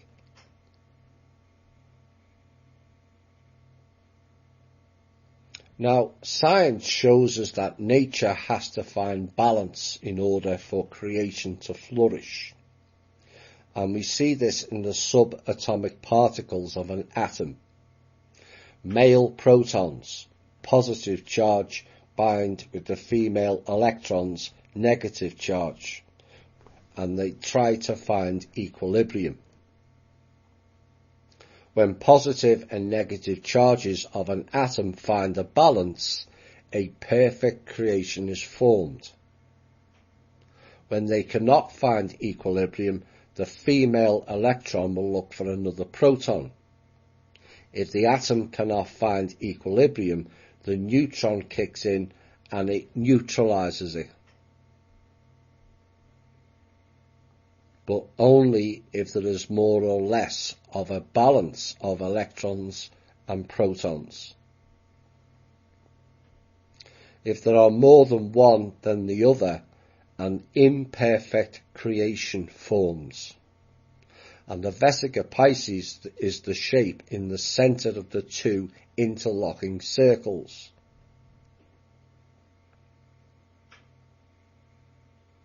But let's say one of the circles is the male energy and the other is the female energy. The center piece is a perfect creation. But only when the circles are symmetrical, which means balanced. Now, it is said that thoughts, actions, and emotions are characterized in ancient symbolism with the triangle of manifestation. The triangle represents the number 3, which is the number of creation, which is 1 on 1 with the 1, is it not? Like I have said previously, the 1 on 1 with the 1 plays out. Right, on we go. With some other names, like Macron, time of the past, or is he the future, or was he the past? Boris Johnson. Johnson means son of John. Is that John the Baptist or John of Patmos, mentioned earlier, and his apocalyptic visions? Putin of Russia does not have any connections, but his first name does. Vladimir means ruler of the world. And Putin was put in that place once as Pindar, the original Putin. Now, the name Putin did not originate in Russia either. In fact, there's no record of the name Putin in Russia even now. It actually originated in Galloway, Scotland. And the question is, with a play on words, which they do love to do, was Putin put in to be ruler of the world? If so, at whose request? Jacinda Ardern, I could find no meaning behind her name except the fact that she grew up part of this wide-ranging cult, being a Mormon. And following the Christchurch shooting event, sacrifice, on March 15th, 2019, which is another occult day, beware the Ides of March. The first person she met for a Christchurch summit was Mr. Macron.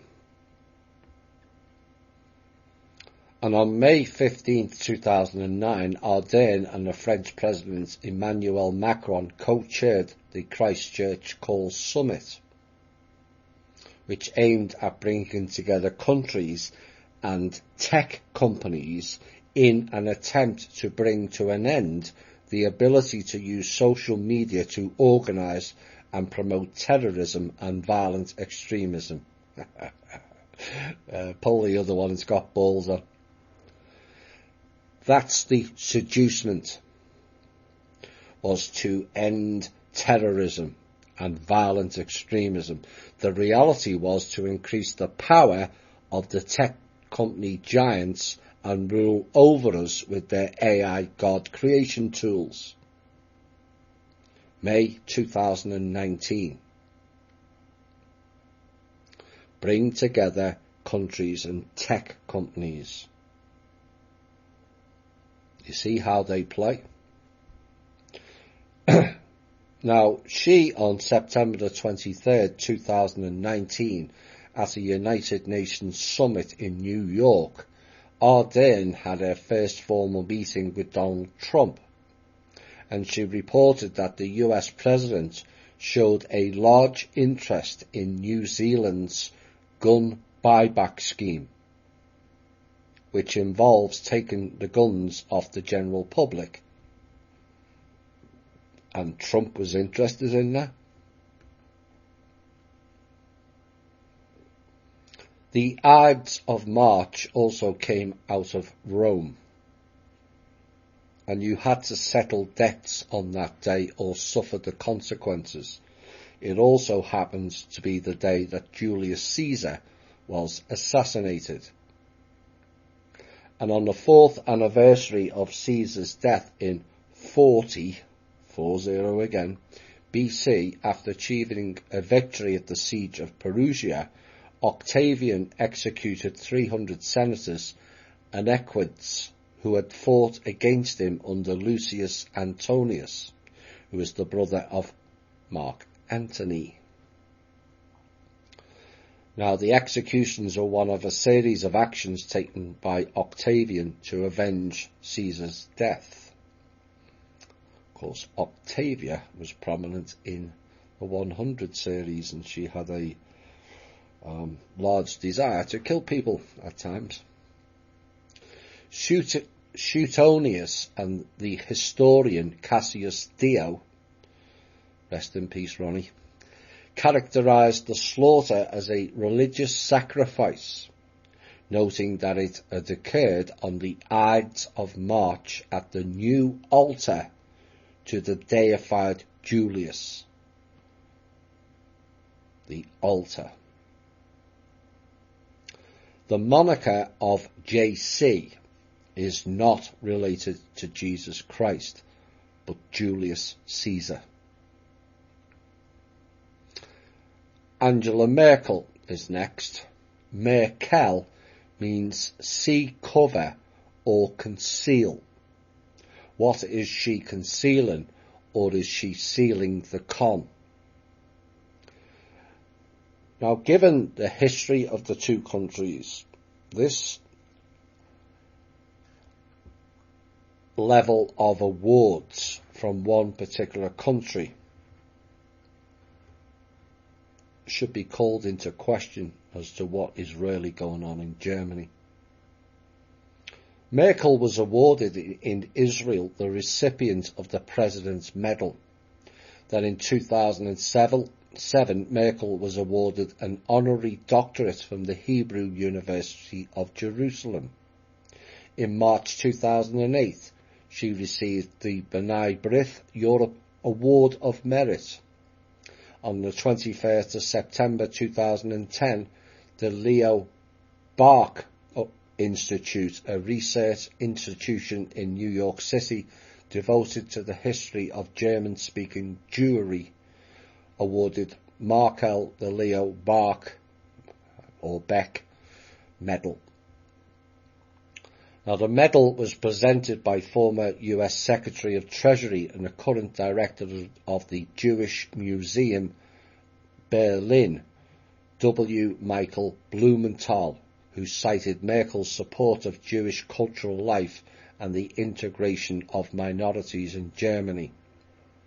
In 2017, Merkel received the Eli Wiesel, correct pronunciation, whether it is or not, he is a weasel, award from the United States Holocaust Memorial Museum, who collect millions of dollars in donations and give none to their poverty-stricken people in New York, I might add.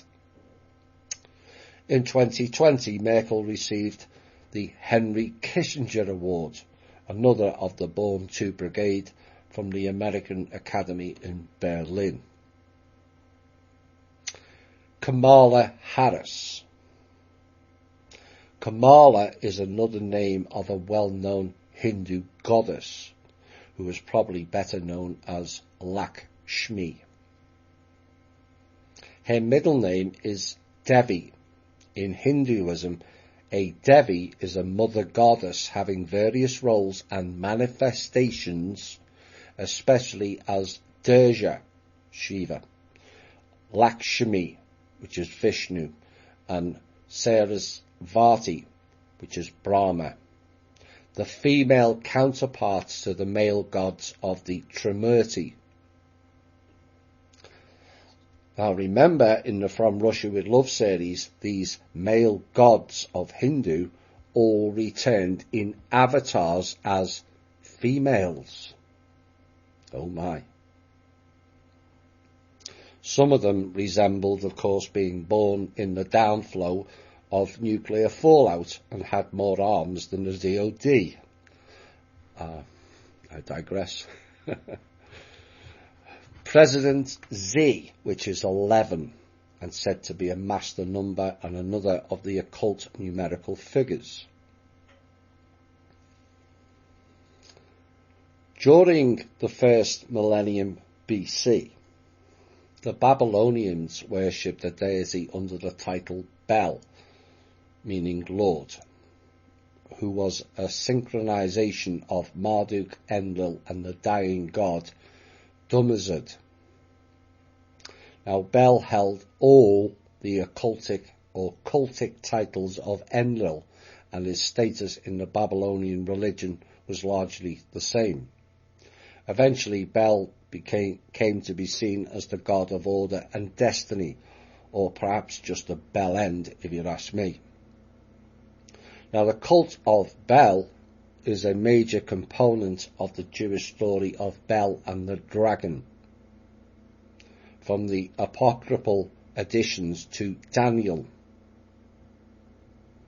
And in the account, the Babylonians offer 12 bushels of fine flour, 20 sheep and 50 gallons of wine every day to an idol of Bel, and the food miraculously disappears overnight.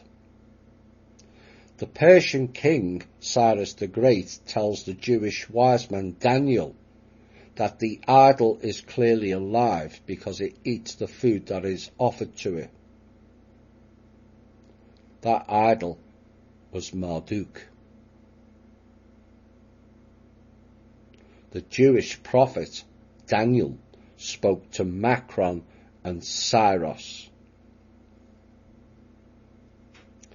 Macron and Trump, in other words. Assad means more fortunate, but it also means lion, another of their great symbols that is on many coat of arms of the Elites. The United Arab Emirates leader is Khalifa bin Zayed Al Nahyan. Al means God, Nahyan is a house name, the house of Nahyan, like the house of Israel. The title of the President of the United Arab Emirates is called that, or is referred to as the Ra is. Two separate words. Ra is. Now, many of the Arab countries have leaders that are considered royalty, that have run their countries in a family line succession for the past 200 years, or more in some cases. So the recent co-joining of the countries is actually a joining of the houses. And I guess the Arabian peoples didn't see what happened to Europe when the houses were merged. In Yemen, the leader there is Abdrabbuah Mansur Hadi. Hadi means someone who guides people towards as-Sirat al-Mustaqim, the straight path. And perhaps why the other countries with names of gods of the past are attacking that particular country. The leader of Qatar is Tamim bin Hamad Al Thani, who are another house-based family, the House of Al Thani, and the one family have ruled Qatar for well over 100 years, just like where they originated from, Saudi Arabia. The leader of Oman, to complete that peninsula, is Al Said, S-A-I-D, or is it S-A-U-D? Al can mean God, but it also means house of. Does anyone ever ask why all the Middle Eastern countries are the house of? And also why the one families have reigned for decades and in some cases over 100 years? House, of course, to us means home, but not in the context of these family lines. It means temple or God house. why are these families chosen to be run by God? Now the temple brings in the connection to Solomon and Herod, and again a worship of the fake gods and their sacrificial cult.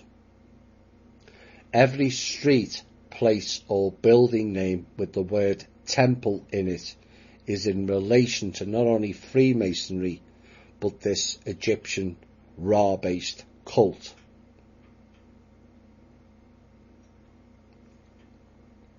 But did you know the banks are called houses as well, which is why they have a clearing house. A clearing house is a method adapted by city bankers for exchanging the drafts on each other's houses and settling the differences.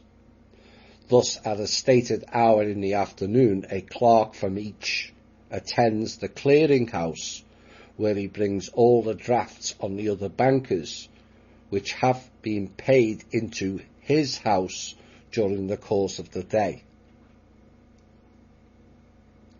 The houses, families, all link back to the Anunnaki with the Egyptian Israelites, and they are all considered blue bloods. Blue bloods are royal family lines, but not royal lines from this planet, but others. Which is why I questioned the Eve earlier. Not the person, the title.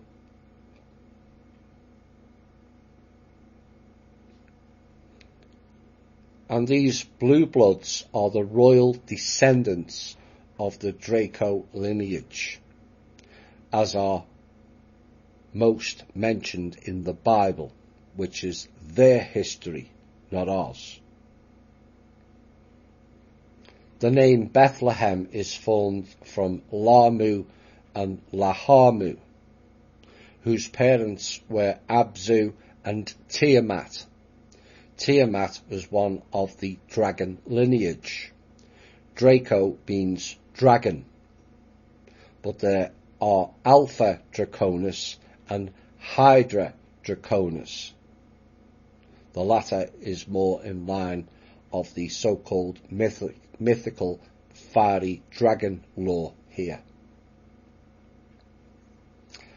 Lamu and Lahamu were said to be the first Anunnaki who were born here, and Abzu at one point guarded the temple of Enki, so there is the connection to that region.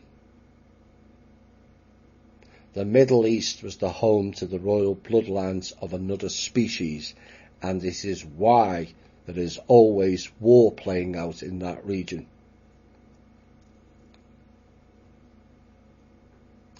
Benjamin Netanyahu. Benjamin, which is a Jewish tribe name, was actually raised in Philadelphia. Yes, Mr. Nutty Arsehole was raised in Philadelphia.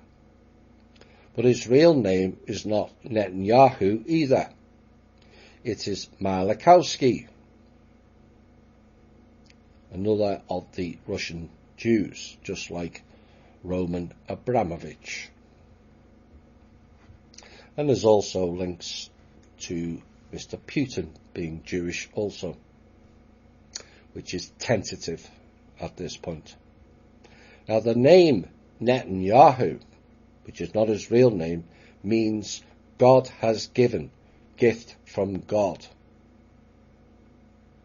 The question is, which God?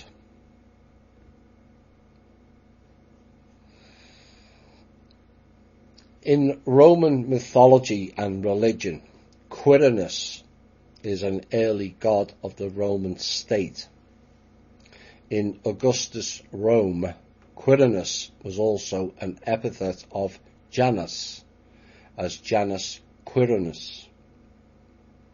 The name of god Quirinus is recorded across Roman sources as Quirinus, Corinus, Quirinus, Quirinus, and Quirinero, also fragmented Iovi Cyrino, Now the name is also attested as a surname to Hercules as Hercules Quirinius.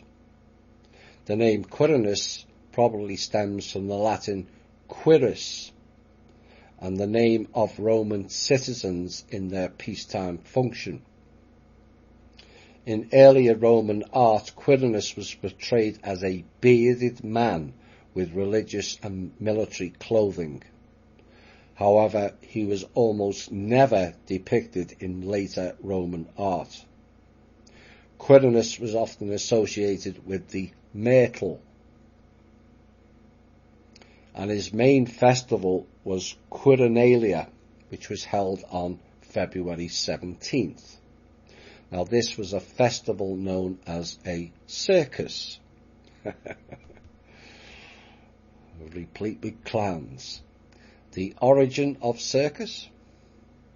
Latin circus means ring or circular line, which was applied by Romans to circular arenas for performances and contests and oval courses for racing.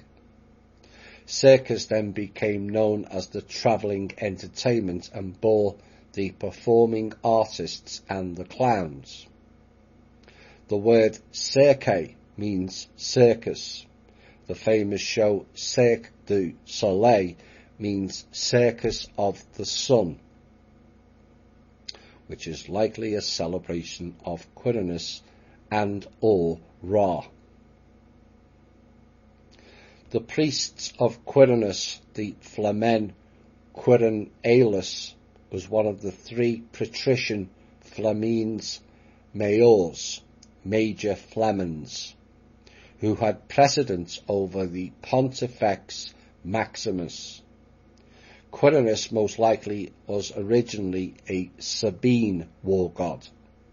Now the Sabines had a settlement near the eventual site of Rome and erected an altar to Quirinius on the Collus Quirinalis Quirinal Hill, one of the 7 hills of Rome. Altar. The meaning of the word altar is sacrificial table. Why does every church have a sacrificial table? Now, when the Romans settled in the area, the cult of Quirinius became part of the early belief system. Belief system being the operative word, as we will find out. By the end of the 1st century BCE, Quirinius would be considered to be the deified legendary king. The historian Angelo Brellic has argued that Quirinius and Romulus were originally the same divine entity, which was split into a founder hero and a god when the Roman religion became demythicized, which is why it is related to Janus, portrayed as the double-headed god. The possible presence of the Flamen Quirinalis at the festival of Acca Laurentia would corroborate this thesis, given the fact that Romulus is a stepson of hers and one of the original 12 Arval brethren, A-R-V-A-L. In ancient Rome religion, the Arval brethren, called the Brothers of the Fields, or Arval brothers, were a body of priests who offered annual sacrifices to the Lares and gods to guarantee good harvests. Lares are described as deified spirits to protect their goods, but the word Lares derives from the word Lord. Anu. Inscriptions provide evidence of their oaths, rituals and sacrifices. Yet again, the priest class again doing the sacrifices. The priests are known as Kohens. What a coincidence that is. During the Grabovian pantheon, the association of Quirinus and Romulus is further supported by a connection to Vophionis, the third god in the triad of the Grabovian gods of Igu Theum. Vophionis would be the equivalent of Liber or Teutates in Latium and among the Celts, respectively. And during the Capitoline triad, his early importance led to Quirinus' inclusion of the archaic triad, the first Capitoline triad, along with Mars, who was then an agricultural god. We covered what agriculture really means in a previous show, and also Jupiter. Mars is now the god of war. Jupiter, Zeus, or Jesus. Over time, however, Quirinus became less significant and he was absent from the later, more widely known triad. He and Mars had been replaced by Juno and Minerva. Now, Varro mentions the Capitolum Vetus, an earlier cult site on the Quirinal devoted to Jupiter, Juno and Minerva, among whom Marshall makes a distinction between the old Jupiter and the new Jupiter. Like I said, Jupiter is the name for Zeus. Juno, now associated with the month of June, was the daughter of Saturn, the wife of Jupiter and the mother of Mars. All kept in house again, as you can see. Minerva was the daughter of Jupiter and Metis and was represented in symbols by the owl, the serpent and the spider.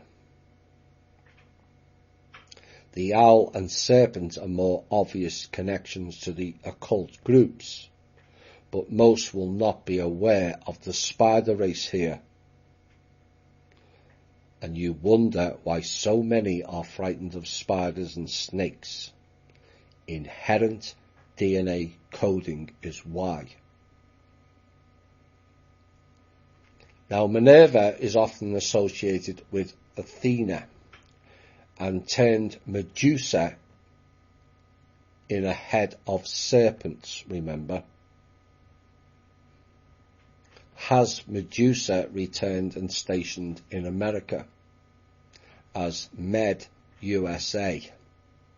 And given the North Cumbrian Health Centre logo in the UK is also Medusa, or Med USA, one does wonder. Eventually, Quirinus faded into obscurity and the Romans began to favour personal and mystical cults over the official state belief system, and these included those of Bacchus, Cybele and Isis, leaving only Quirinus Flamen to worship him. The legacy of Quirinus lives on today, even centuries after the fall of the Roman Empire. The Quirinal Hill in Rome, originally named from the deified Romulus, was still associated with power. It was chosen as the seat of the royal house after the taking of Rome by the Savoia, and later it became the residence of the president of the Italian Republic.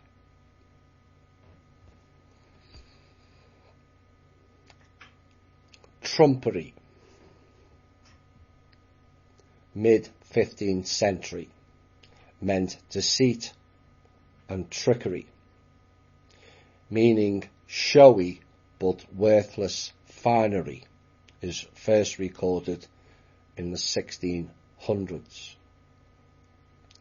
Trump version 2, to fabricate, devise, 1690 from trump, deceive or cheat, 1510, from Middle English trumpen, late 14th century, or Old French tromper, to deceive, which is of uncertain origin.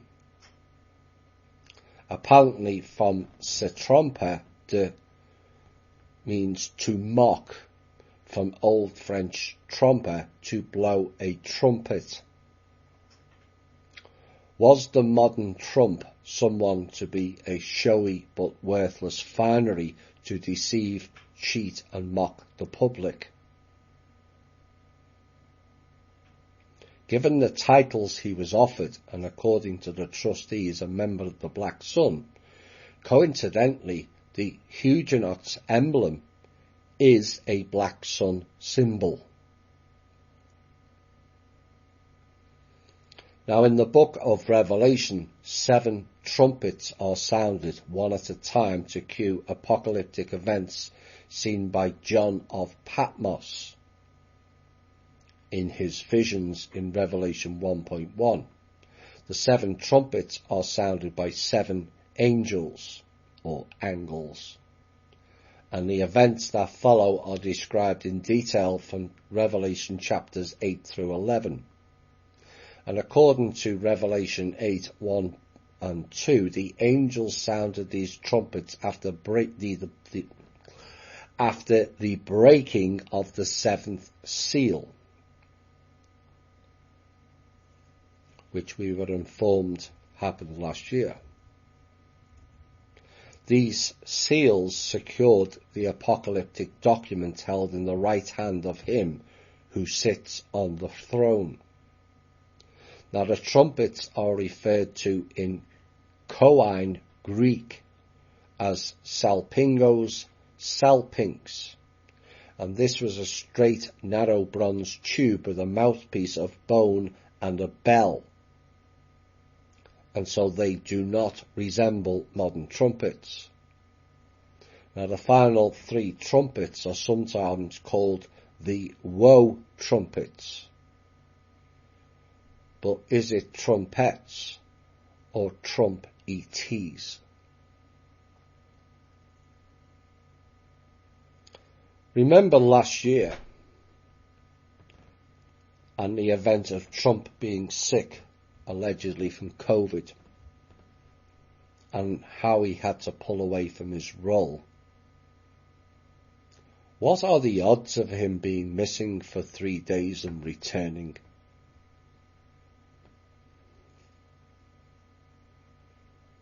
Do you really think that was a coincidence? There are no coincidences in life, just a series of planned happenstances that can change time, thinking, plans and usher in certain future events, which is a copy of the past. And it's back to the invoking ritual again. Trump also moved the US embassy to Jerusalem, which caused quite a political storm globally.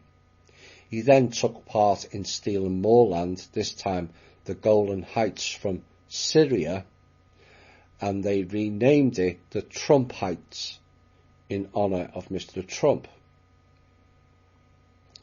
They then went further in honouring him, and Donald Trump has a coin made in his name by Israel that bore the title of Cyrus the Great. Cyrus was with Macron. Look at the picture of Cyrus. Does he look human? And with Trump seemingly in the pocket of the Israelis, certainly one portion of them anyway, were they mocking him or bowing to the new God? Was he the trump card of distraction or the joker in the pack?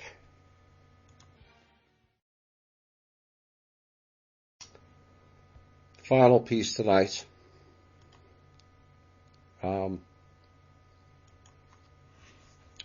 Why was the last piece so heavily focused on the god Quirinus? What role does Quirinus play in the modern scene of the gods game? Because the entity known as Q, it is said, was based upon Quirinus, Q of Rome, and Trump via the god Cyrus. Quirinus is also known as Janus,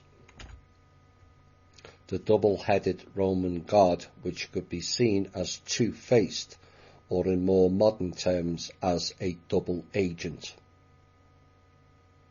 pretending to work with one group whilst working for another all along. Is there more evidence to support this? Well, Q is the 17th letter, which was focused heavily by the QAnons. What are the coincidences or coincidences of the Vatican having a head bust with the number 17 on it, with the inscription of Q as Janus?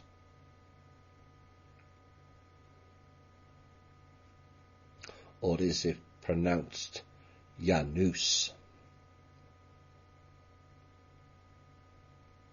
Q certainly roped in and noose many people and has mysteriously disappeared to prepare for the new wake club of the resurrection of Trump or Cyrus, which sounds all so biblical to me.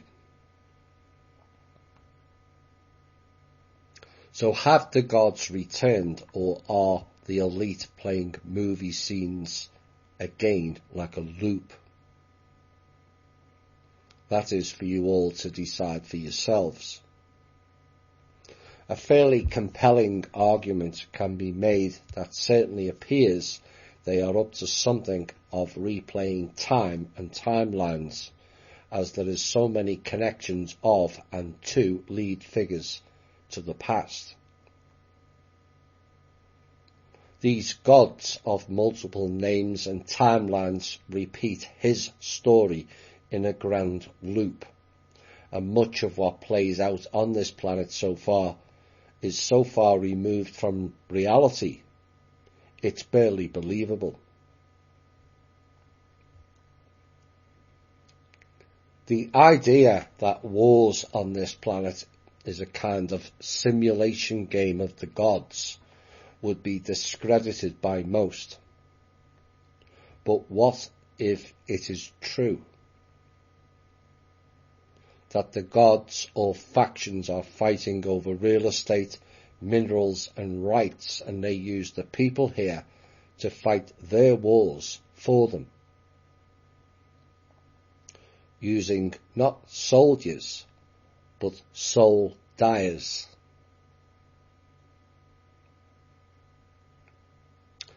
Well, you know what? That is more true than most would like to entertain.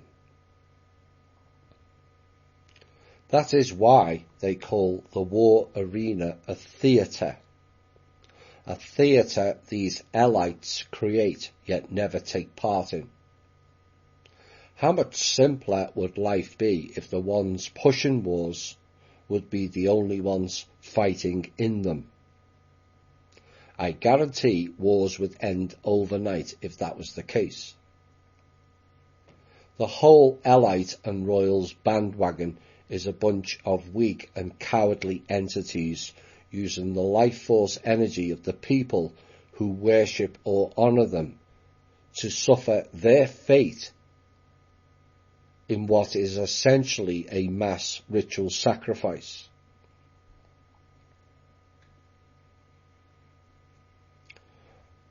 Was Cyrus the trump card for this occult and cultic group known today as Israelis? Was Trump and Putin, or were they put in to play the game of the gods again, only to be trumped himself by Macron? character playing godlike roles in a game of let's take the piss out of the humans is what has and is playing out. They think they're all so clever and people won't get or notice what they're up to. But no more we won't. Shows like these and many others need to highlight the clownery of these elite psychopaths who think it is all a game, as they play power struggle games where the losers are we the people always. Whenever there is a restructure of the planet, it always involves a moving of chairs games that only involves and benefits the elites. Like the Magna Carta, which means Great Charter or cartel. The switch was from the monarchy reign to the noble reign, which is the black nobility, ran out of the Roman Catholic Church. And their rituals that take place under the Vatican would make you me-wee jiff vomit.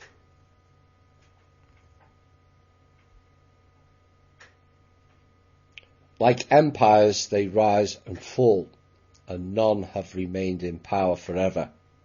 It's all one big game they play on the top levels, and we are considered pawns and expendable collateral within their game rules. The Great Reset, recently mentioned, now involves the same group of players. But is their reset a play on words also, and means the return of Set? The Great Return of Set.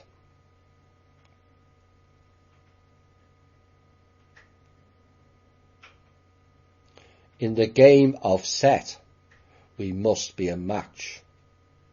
Otherwise, love zeroes out in their court.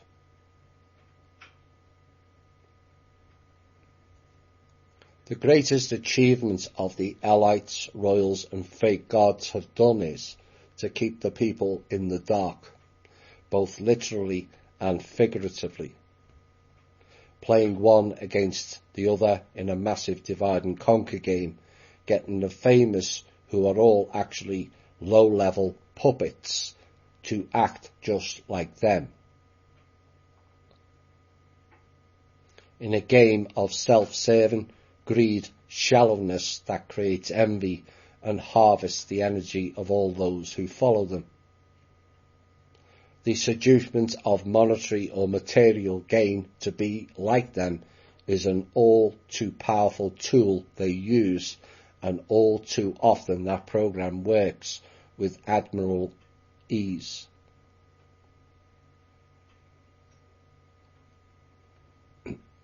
Is money, material goods and fake titles all that much worth selling out your soul for? It is they who created the greed, not need. They who created a society of non-caring and non-sharing. And they who created the comparative and competitive mindsets. But it is we who followed it to the letter. We followed their blueprint just like sheep. The one thing amongst all of this is the people are left to carry the burden and the scars of the wars that have played out, whilst the elites sit back and plot world domination for the few and the egotistic. But there's hope for us all. We're all still here for a start, despite their games. And another thing is, the only empire that has not risen to the fore is an empire of we the people. For us to stop this circular and looping reality is for us all to come together and plot a better way for us all. People coming together and providing a viable alternative to the clown system of control and abuse is a must going forward. And that is the premise of the People's Club and what it's all about. This has been the Truth, Honour and Integrity Show. My name's Thomas Williams. Bye for now.